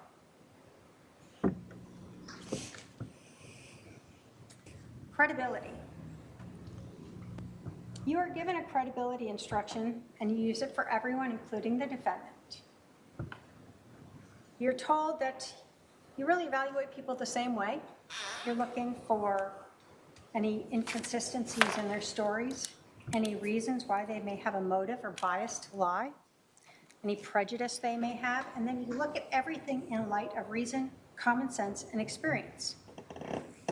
When you think of the testimony of the people who come here and talk to you, Christina Atwood, Serena Sharp, Nancy Jo Hancock, Adam Cox, Dr. Bumgardner, the detectives, Robin Smith Scott, Mark Zari, what benefit do these people have in being untruthful to you? They have body cameras, they have prior documents, and they have memories of what this defendant said. But the credibility of Lori Vallow is something you do need to consider. And you start with her demeanor that day, where she wasn't worried about anything when she arrived. Her brother has allegedly been hit in the head with a bat by her husband, who plays semi-pro ball. She doesn't even worry about him. She knows he's not hurt. He's fine. And why does she know that? Because that was staged. When she's there and we see her on body cam arriving, she's just nonchalant and calm. And I know the defendant wanted to make sure that it was clear that everyone else was calm, but no one else had just allegedly seen their husband get shot and killed by their brother. When you were looking at the reasonableness of her testimony, you have to consider it in the light of reason, common sense, and experience. And the way that she was acting and reacting that day, as well as her own statements, do not fit the evidence, do not fit the physical evidence, and you will see her credibility throughout this whole case has been questionable. Her credibility with Social Security. What did we learn? That on July 11th, she tells Detective Enclan that she and Charles are separated.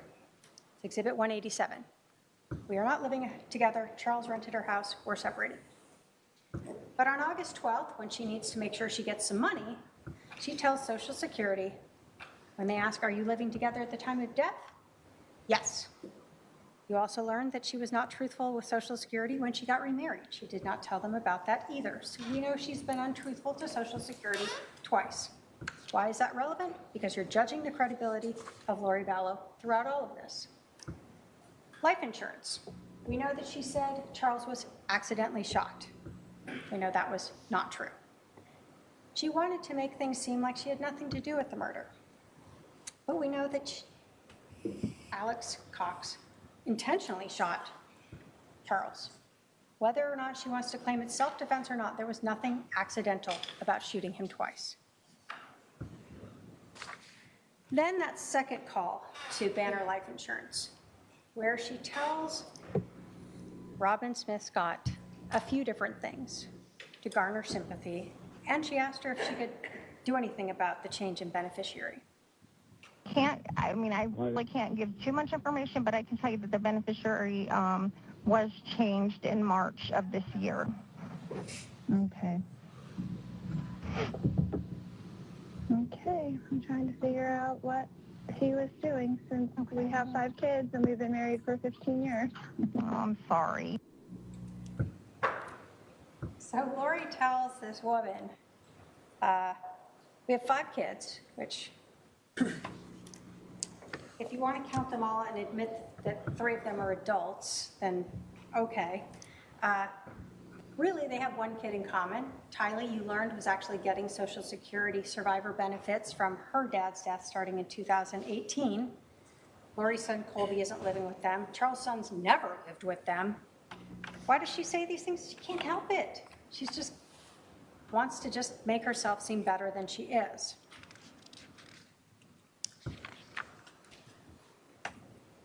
What about the credibility of her interview, even during the police interview? We've talked about a few things, but One of the things she told the detective. And I didn't file anything or whatever. And then he filed something against me and said, I'm only going to get supervised visits because I'm crazy and blah, blah, blah, you know, the story.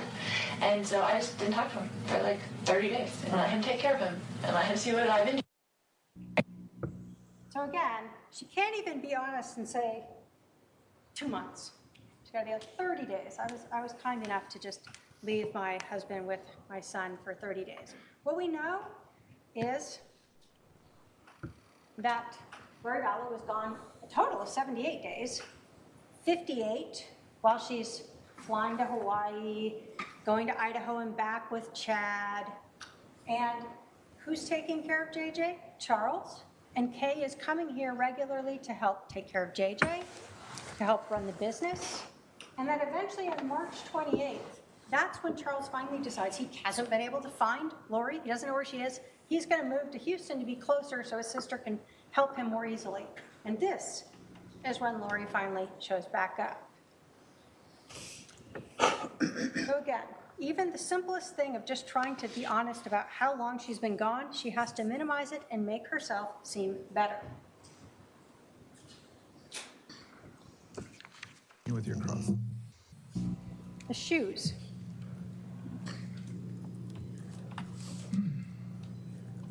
Oops. If this will play. When she was questioning Detective Enclam, she was asking her if it was hot in July and if she would need shoes to go take her son to school. But of course, what we know is that we saw her with those shoes on as she went into Walgreens. So again, it's continued trying to garner sympathy and just being untruthful about whatever she feels like being untruthful about. And then we look at the credibility in that timeline, that body cam. You live here though, not in Santana. This is your home? Right, Gotcha. right. Okay. We just moved in here. Gotcha. How long have you guys lived here? I'm sorry? How long have you lived here? Like 3 weeks. Oh, geez. Yeah, okay. That's why the neighbors don't know us very well. Gotcha. Like, hi neighbor, sorry. Are you working? So here she is, 47 minutes after leaving the house, laughing and smiling with the detective about the fact that her husband is dead inside the house. Her brother is sitting on the curb, allegedly with this very serious injury from a baseball bat. When you look at that credibility of the defendant, you have to look at everything together and what fits, again, with the physical evidence and what doesn't.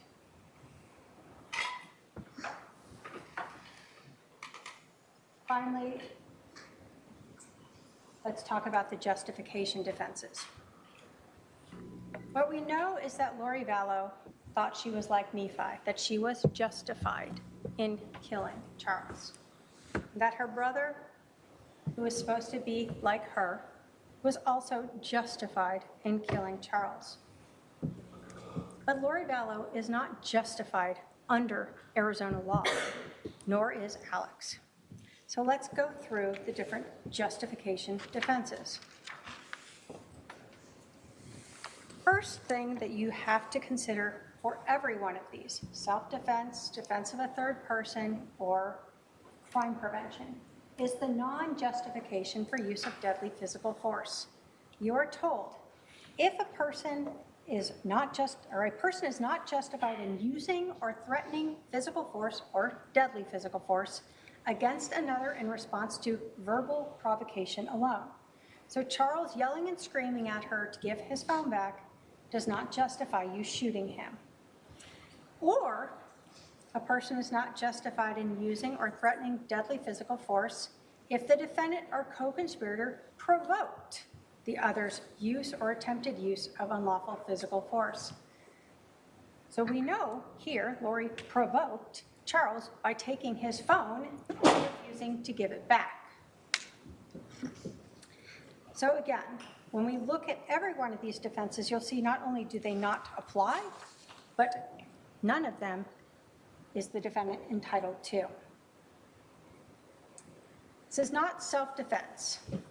In self-defense, you're told that a person, a reasonable person, can use deadly physical force if they believed that deadly physical force was immediately necessary to protect against another's use or apparent attempted or threatened use of unlawful deadly physical force, and the person used or threatened no more deadly physical force than would have appeared necessary to a reasonable person in this situation. We know that Lori Vallow used Charles's phone to get him to come back inside, and she used his phone to keep him inside and give her brother time to come out and shoot and kill Charles. We know from the physical scene itself that Charles did not use a bat. We know from the physical evidence of Alex's 1-inch cut to his head and the lack of blood or concussion, the lack of damage to the mirrors, the walls, the location of the bat in relation to Charles, they all tell us that Charles did not use a bat. We know that Charles was a semi-professional baseball player. This would not have ended that way if he had had a bat.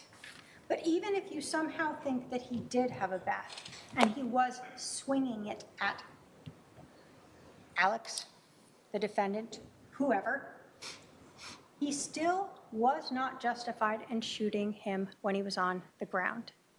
It has to be immediately necessary to protect against another's use. When Charles is on the ground and he is shot that second time, there is no threat to anyone. And so that is not self-defense. Counsel, I need to give my court reporter a break unless you think you'll be done in the next 5 minutes. Okay, go ahead. When we look at the physical evidence, again, we know that Charles was on the ground, shot, and so this is not self-defense. And we know from the physical evidence at the scene, the projectile into the floorboard, this is not self-defense. Third party. You're told that a person is justified in using or threatening deadly physical force in defense of a third person, I presume here Lori Vallow. If a reasonable person in this situation would have believed that deadly physical force was necessary to protect against another's use, again, of unlawful deadly physical force against a third person, and they used only what was necessary for a reasonable person under the situation.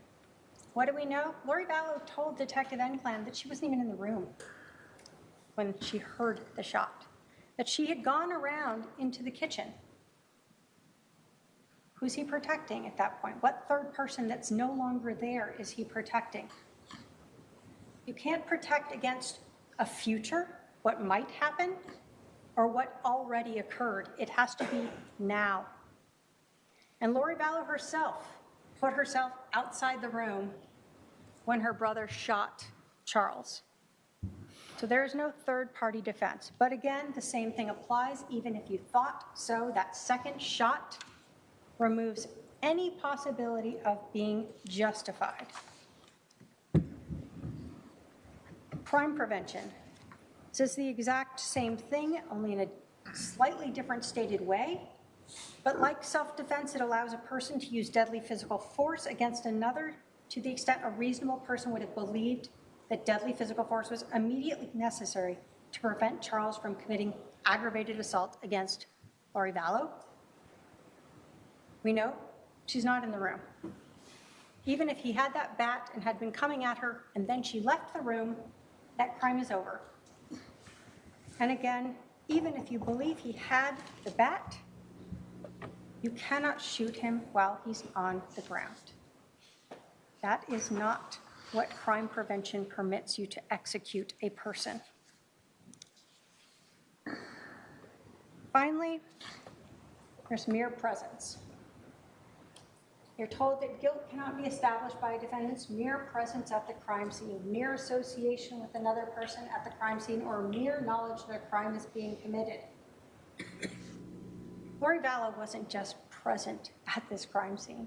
She brought her brother to the crime scene. She ensured that he brought a gun with him. She ensured that JJ was outside, and she ensured that Charles stayed inside. She was not merely present. She was a person who was actively participating in this crime. Ladies and gentlemen, we have talked about the evidence in this case. Evidence that was presented to you through witnesses who took the stand, and exhibits that were admitted for you to review. Remember the evidence of Lori Vallow's motive. Charles's life insurance, Chad Daybell.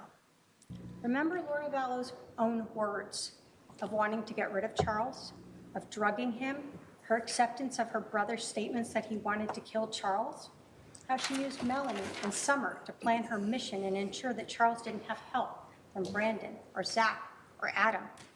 Her words to Alex about it all coming to a head, that he had to stay near her and they would be like Nephi, justified in killing Charles. And finally, her words to Chad Daybell on July 18th, confessing to the killing when she said Charles had changed the life insurance before we got rid of him. Look at her actions and demeanor, having her brother come over on the 10th to her house with a loaded .45 caliber handgun, creating the one and only reason why Charles stayed inside the house, why he didn't just take JJ to school. The 12 minutes that Charles is at the house before Lori leaves in the car, the 47 minutes after that before they call 911, her demeanor when she comes back, not caring that anyone has been hurt, her demeanor on the body-worn camera, during her interview, what you heard about during the drive. Think about her credibility, how she cried for you in her opening statement. You certainly didn't see her cry on that body camera footage. You didn't hear about her crying.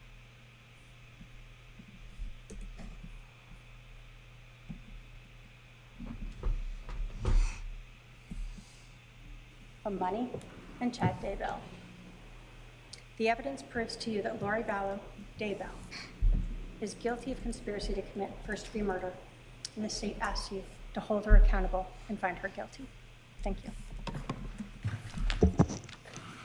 All right, we're going to take our 15-minute afternoon recess. I'll remind the jurors to remember the admonition. We'll resume in 15 minutes. All right for the jury.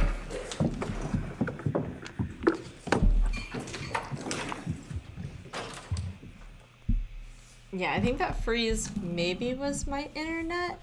But usually when it has issues like that, it shows that the video is loading and the circle's still trying to move. But no, that was just a straight freeze. But it connected again, so that's good. I don't know why, but I feel like the prosecutors gave a very long closing argument. And their whole entire argument as a whole, they did a good job, and I don't think there's any way around it. She's going to be found guilty. I was watching an interview of her brother and her uncle from a year ago, and they actually wrote a book together and made a podcast. I don't know if their podcast is still happening right now, but they were doing it a year ago. So it might be things that I check into. But, so I clearly have way too much time on my hands. I found part of or most of Chad's book that he was writing. And I can't read it all because copyright will flag me. But I'm going to pick through and read some of the good parts. Because if you remember, the whole entire thing was around him and Lori. He just changed their names and went on with it. And then would send her different messages of things that he had just written that day and stuff like that. So we're going to get into it a little bit. And probably be extremely creeped out. There even was a warning on it that like, oh, it's very graphic in nature, so don't read it if you don't like that. I'm like, oh no.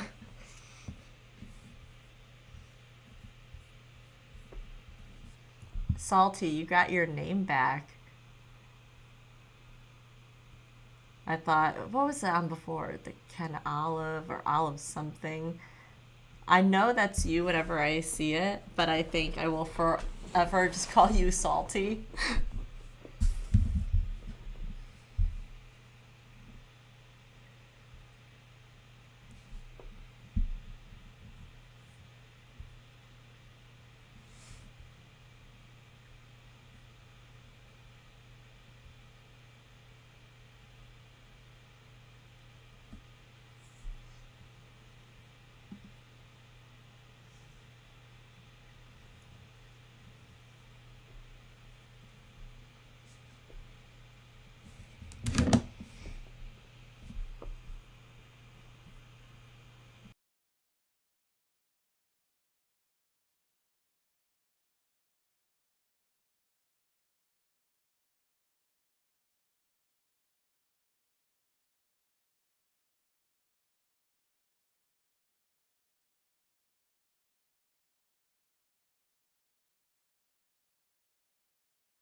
If anybody was on with me earlier for the Jose Morales, they are doing, I think they're giving their closing arguments.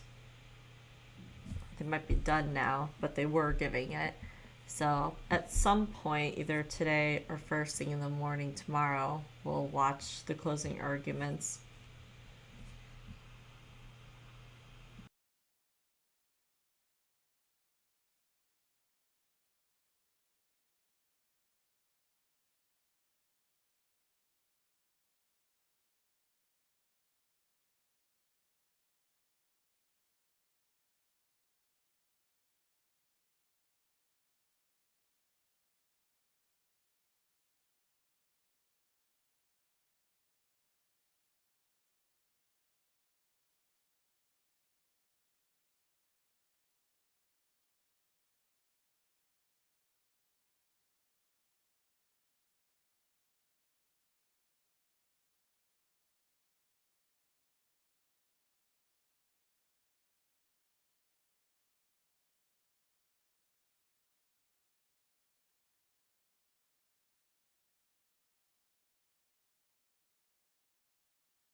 for this one or all videos.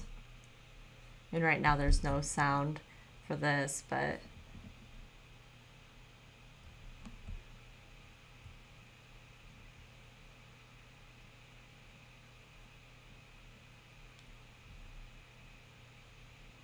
I also think that my real time is slightly delayed more than usual. Like I think I'm talking and then you guys are getting it like 30 seconds later or 40 seconds later.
So I'm going to just say this out loud, David, because it's quicker than me typing out my response. But You know, his family moved from Cuba here, but he was younger. So I was kind of giving him the benefit that, you know, English wasn't his first language, but something is off with him. And then listening to the story of he was supposed to take a friend somewhere. We found out he was going with the friend to buy drugs, and he got some of that from his friend and basically blacked out for like 7 hours or something ridiculous. And it was like out and doing things, not just sleeping or something like that. And then he took the same stuff and went to his apartment or rental unit, whatever you want to call it. And the next day, or maybe even that night, he took it again. And we already found out what happened to him the first time, and there he is doing it again.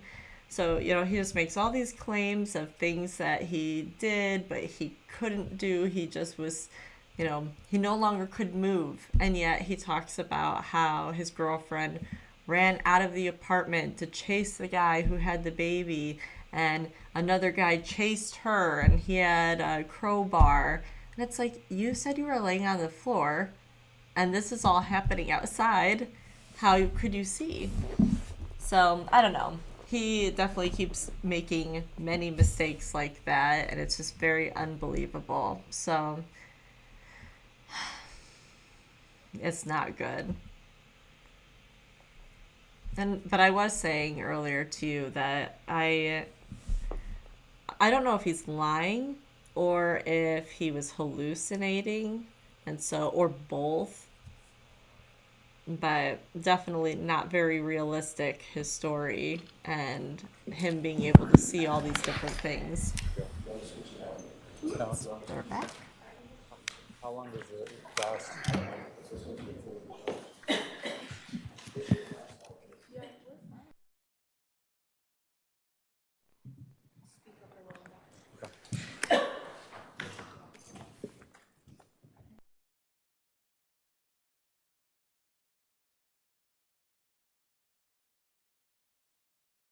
And also then like saying that two men randomly showed up just to come in to take their baby, and there's nobody out to get them. There was nothing happening in their lives that would have or could have had that happen.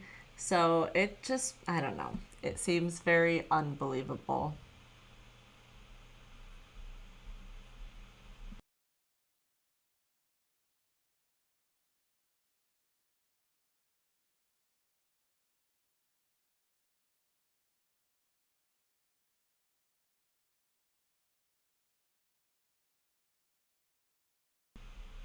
So the state's closing was 15 minutes?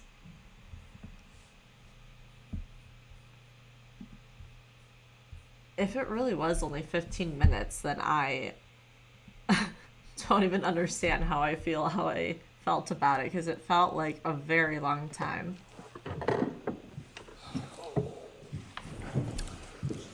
All right, please be seated. The jury is present. The defendant can proceed with her closing argument.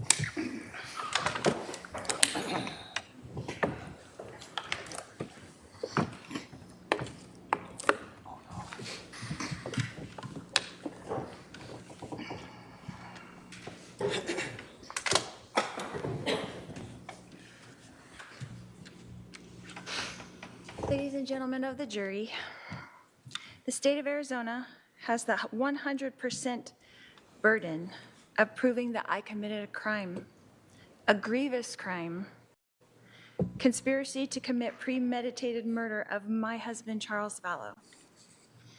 The state has the burden of proving to you that this event was not self-defense. In your jury instruction under the instruction, use of force in crime prevention, the last line reads, if the state fails to carry this burden, then you must find the defendant not guilty. In the law, under your jury instruction titled Justification for Defense of a Third Party, the last line reads, if the state fails to carry this burden, you must find the defendant not guilty. Under your jury instruction titled Justification for Self-Defense, the last line reads, if the state fails to carry this burden, you must find the defendant not guilty. In your jury instruction, under presumption of innocence, it states, the law does not require the defendant to prove innocence. Every defendant is presumed by law to be innocent. Under the burden of proof, it explains that the state's burden is this. Proof beyond a reasonable doubt is proof that leaves you firmly convinced of the defendant's guilt. If, on the other hand, you think there's a real possibility that he is not guilty, you must give him the benefit of the doubt and find him not guilty. In Arizona, self-defense is defined as not being a crime. So let's look at what we've learned in this trial. We learned that a shooting occurred and that 911 was called, that law enforcement was notified. We learned that fire, EMS, and Chandler police arrived at the scene. We learned that my brother, Alex Cox, came out of the house with his hands up as directed by 911 and was questioned by the police in the driveway. We learned that I came up with my daughter Tylee, and we were told to wait by the car until police would speak with us. We learned from Detective Inklin on the stand that we asked for Tylee's medication from the house for her panic attacks, but it was not given to her. We learned that eventually my brother Alex was taken in a police car to the Chandler Police Department uncuffed. We learned in this trial that my daughter Tylee and I were also taken to Chandler Police Department in a police van. We heard from Detective Inklin's testimony that her goal was to make small talk with us. And The jury will determine what the testimony did or did not show. Go ahead. that her goal was to make the small talk with us and all the way to the station so she could speak with us separately before we would talk about what actually happened.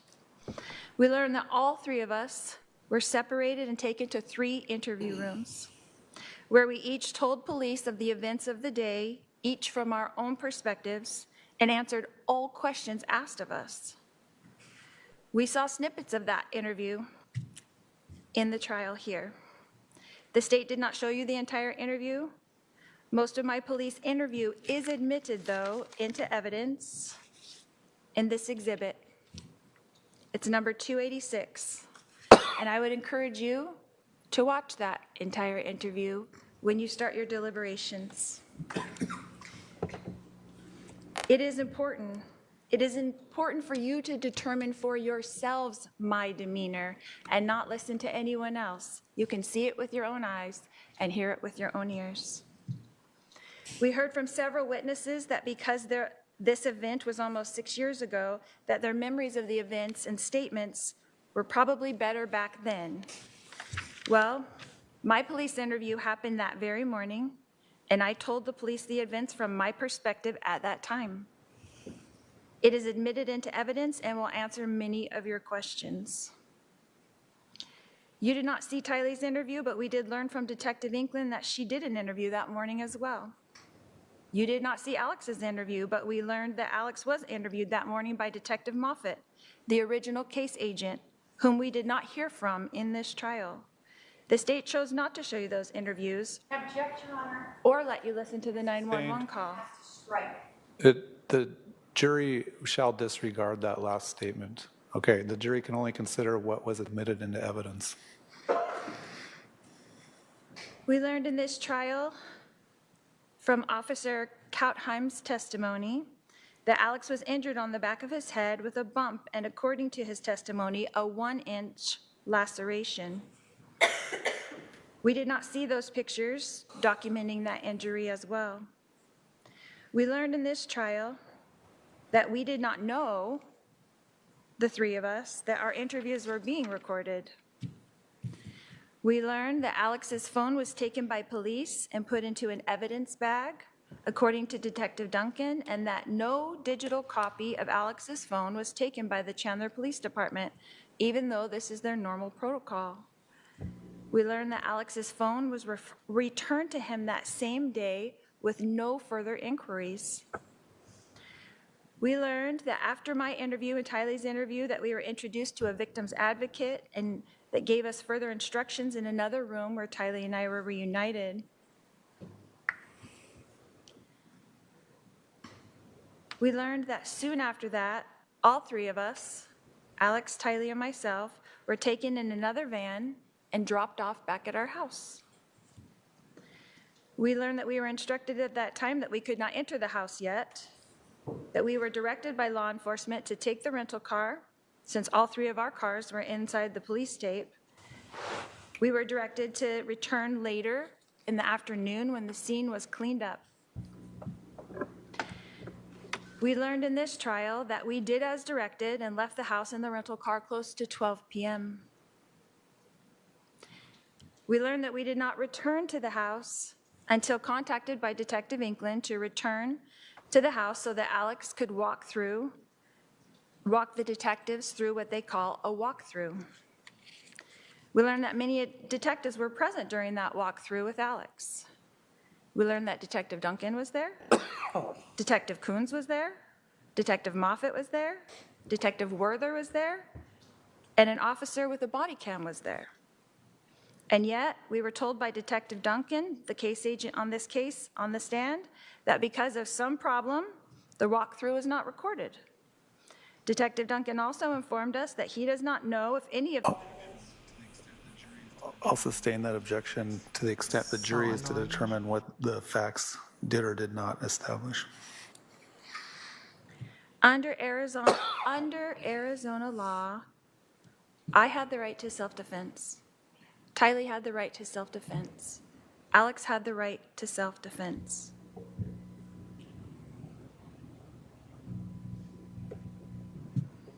This event was not planned or expected. It was shocking. We learned in this trial that Chandler Police Department neglected to do a thorough investigation. We learned that they did not swab Alex's hands for gunpowder residue. We learned that they did not swab my hands for gunpowder residue. We learned that they did not swab Tylee's hands for gunpowder residue. We learned that they did not luminol the gun. We learned that they did not luminol the bat. They did not test the DNA on the bat that they collected. They did not test the floorboard. They did not test the projectile. They did not test my husband's shirt. They did not search the rental car. They did not search any of our 3 cars that were there at the scene.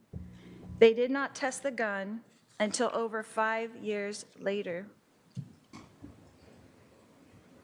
The Chandler Police Department did treat this event just like it was self-defense and a tragic family event. We learned in this trial that Charles and I were obviously having marital problems. Regardless of what was happening in our marriage at the time, on July 11th, this was self-defense. When Tylee came out with the bat to protect me, her mother, Charles did not have to take the bat from Tylee and start swinging. At 62 years old, Charles had a choice that day and could have put the bat down. A 2-minute period changed our lives forever. How are you supposed to choose between 3 people you love? Your husband, your daughter, your brother? Testifying at this point? Not facts. All right, hold on. All right, I'll caution the defendant not to testify about things that were not entered into evidence.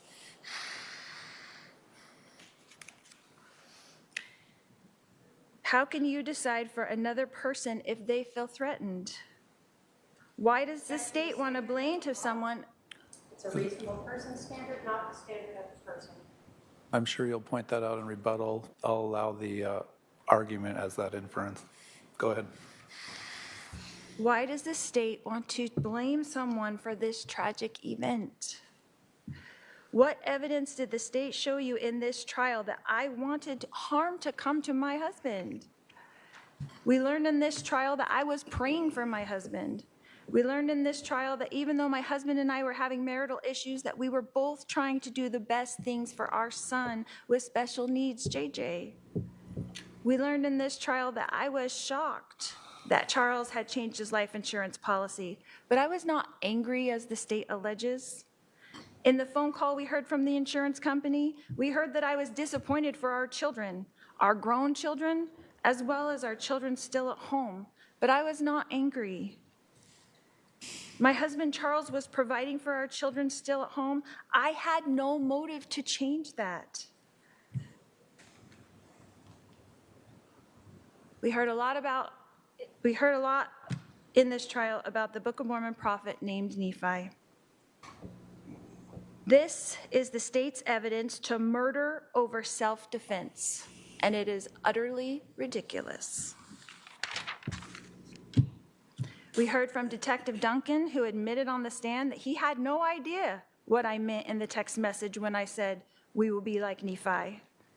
In Mormon culture, Nephi signifies strong faith, perseverance, and courage. Right. That's sustained.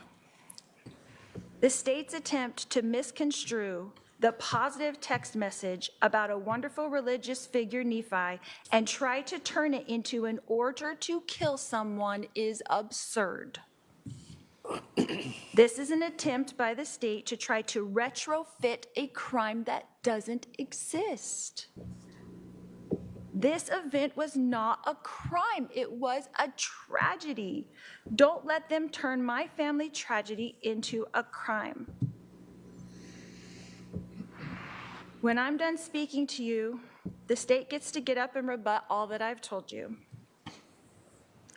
They've got to have the last word, so to speak, because it is 100% their burden to prove to you that I committed a crime. And you won't be allowed to hear from me again. So I want you to remember that it is the state's job to prove to you that I committed a crime. And if you have not seen the evidence that leaves you firmly convinced that I have committed this very crime, then the state failed to show you the evidence that you need. Because I did not commit this crime. The only interview the state entered into evidence is mine. So I encourage you to go watch it. I told you just what happened that day, just the way it happened.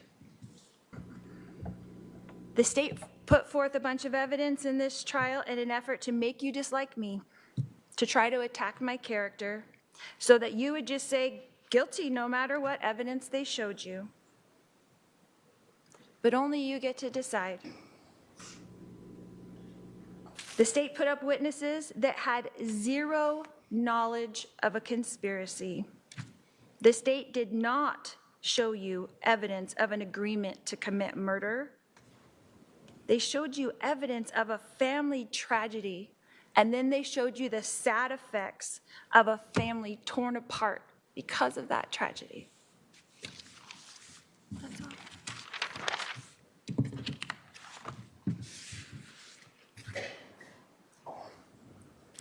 All right, the state does have the burden, so they have the right to open and close the argument. Do you want to give a rebuttal close? Go ahead. The execution of Charles Vallow is not a family tragedy. There is nothing that you can say about shooting a man as he lay on the ground that you can try to construe in any way to make that a family tragedy. This case is about the defendant, not Alex Cox. Alex is involved in it because that is her co-conspirator. We are not here to determine his guilt, albeit it is quite obvious. This defendant wants you to just look at one piece, and she wants you to hope that there's only a person who will say, I saw, I heard the conspiracy. But what did you hear in every instruction is that you can look to other evidence to show that. This defendant wants you to forget about her words and pretend that when she told her lover, her soon-to-be husband, we got rid of him, that he changed the life insurance before we got rid of him, that somehow means what? That they killed him. And he changed his life insurance before they killed him. What does that tell you? That tells you motive, and that tells you who did it. This defendant is one of those we because she's writing it. She wants you to pretend that when she is talking about Charles for months, acquiescing and agreeing to her brother killing him, having people tell her that it's wrong, having people know that they're planning for something, that those words don't mean exactly what they are. We got rid of him, this defendant. The state, of course, has the burden, and that's how it should be. But every one of those justification defenses falls short when you look at the conspiracy itself. When they got rid of him, they did it by planning it. There is no reason that Alex Cox came over to this defendant's house with a loaded gun and waited for Charles to come inside, held there by this defendant using the cell phone. That is conspiracy. That is planning. That is premeditated. You can absolutely watch that whole video. That's why the state included that for you. What you're going to see is that Lori Vallow doesn't cry. She is not truthful, as we've gone through. Her timeline is absolutely wrong. She tells the detectives it's quick, it's 12 minutes. She wants you to believe that the police could understand all of this that day. But what did you hear? Is that all the police could tell initially was that the timeline was off. And then they started learning that the physical evidence seemed to be showing that Charles was executed on the floor, but they needed to see if the medical examiner agreed with them 2 days later. And then they needed to pull all those iCloud accounts, phone records, and go through terabytes of data to bring forth these things that you have now learned and hold. They interviewed these people who learned of the defendant's religious beliefs, that she was exalted, that she was celestial being, that she didn't have to repent. Of course she thought she was Nephi.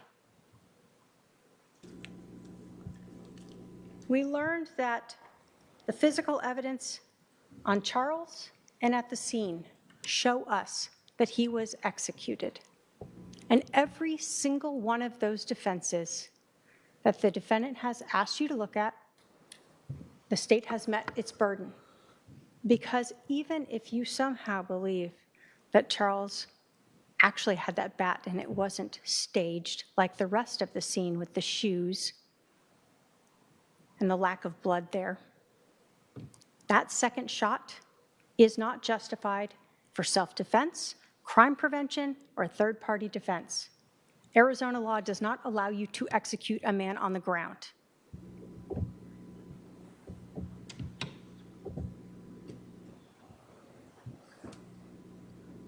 The defendant wants you to believe she was shocked and surprised by this, and yet she goes wandering around, goes to Burger King, Walgreens, drops off her kid, comes back and jokes about her neighbors.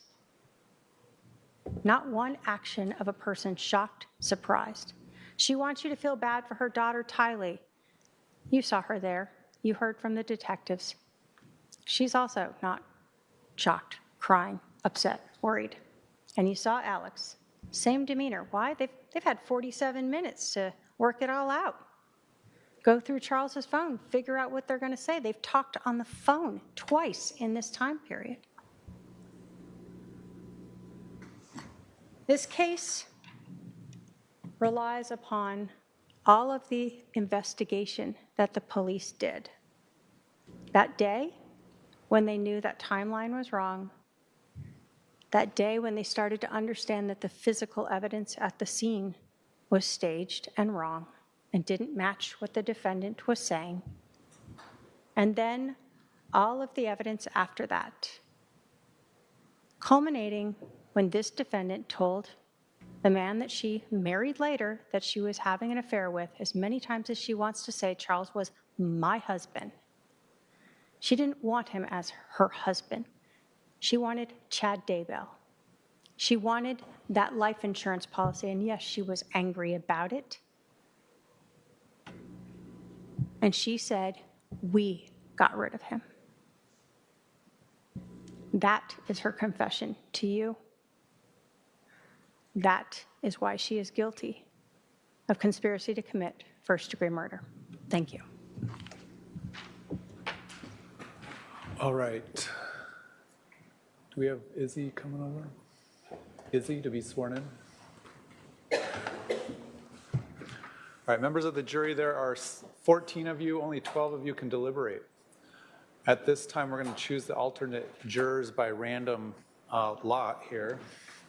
So we have our scientific method here of random numbers. 14. Juror 14.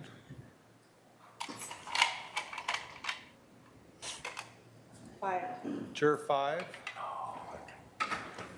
I don't think you're 5. Well, maybe you are. Okay, so to the alternates, if I don't see you again, I want to thank you for participating in this process. The admonition still applies to you until we call you and tell you that it's been lifted. I have in the past had to have callback alternate jurors to testify or to deliberate when, for whatever reason, one of the jurors can't continue to deliberate, becomes sick, has a family emergency, etc.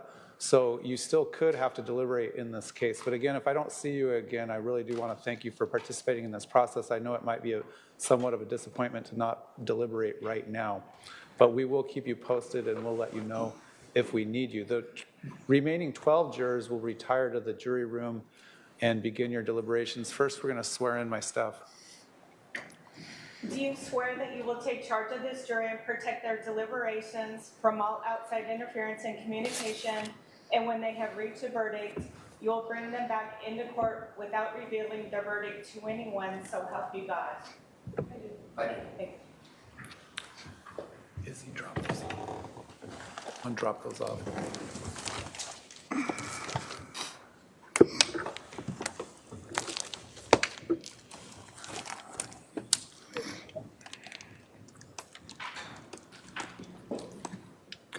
All rise for the jury.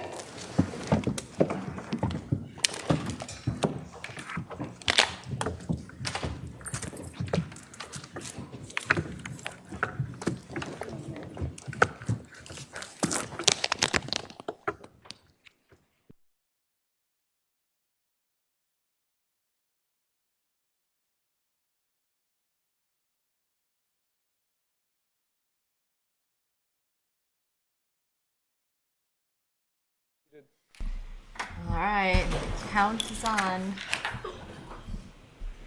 The jury's no longer present in the courtroom. I've passed out proposed aggravation phase jury instructions. In the event that there is a verdict of guilt, the state elects to proceed with an aggravation phase of this trial. So I'll let the parties review that. It's not too long. I think it's a spelling mistake on page 3. Fence has a 3 in it. Got it. All right, we'll be at recess until we hear from the jury. All right. Huh. I would suspect that they are going to have a verdict probably within a couple days. I'd be surprised if it's tonight.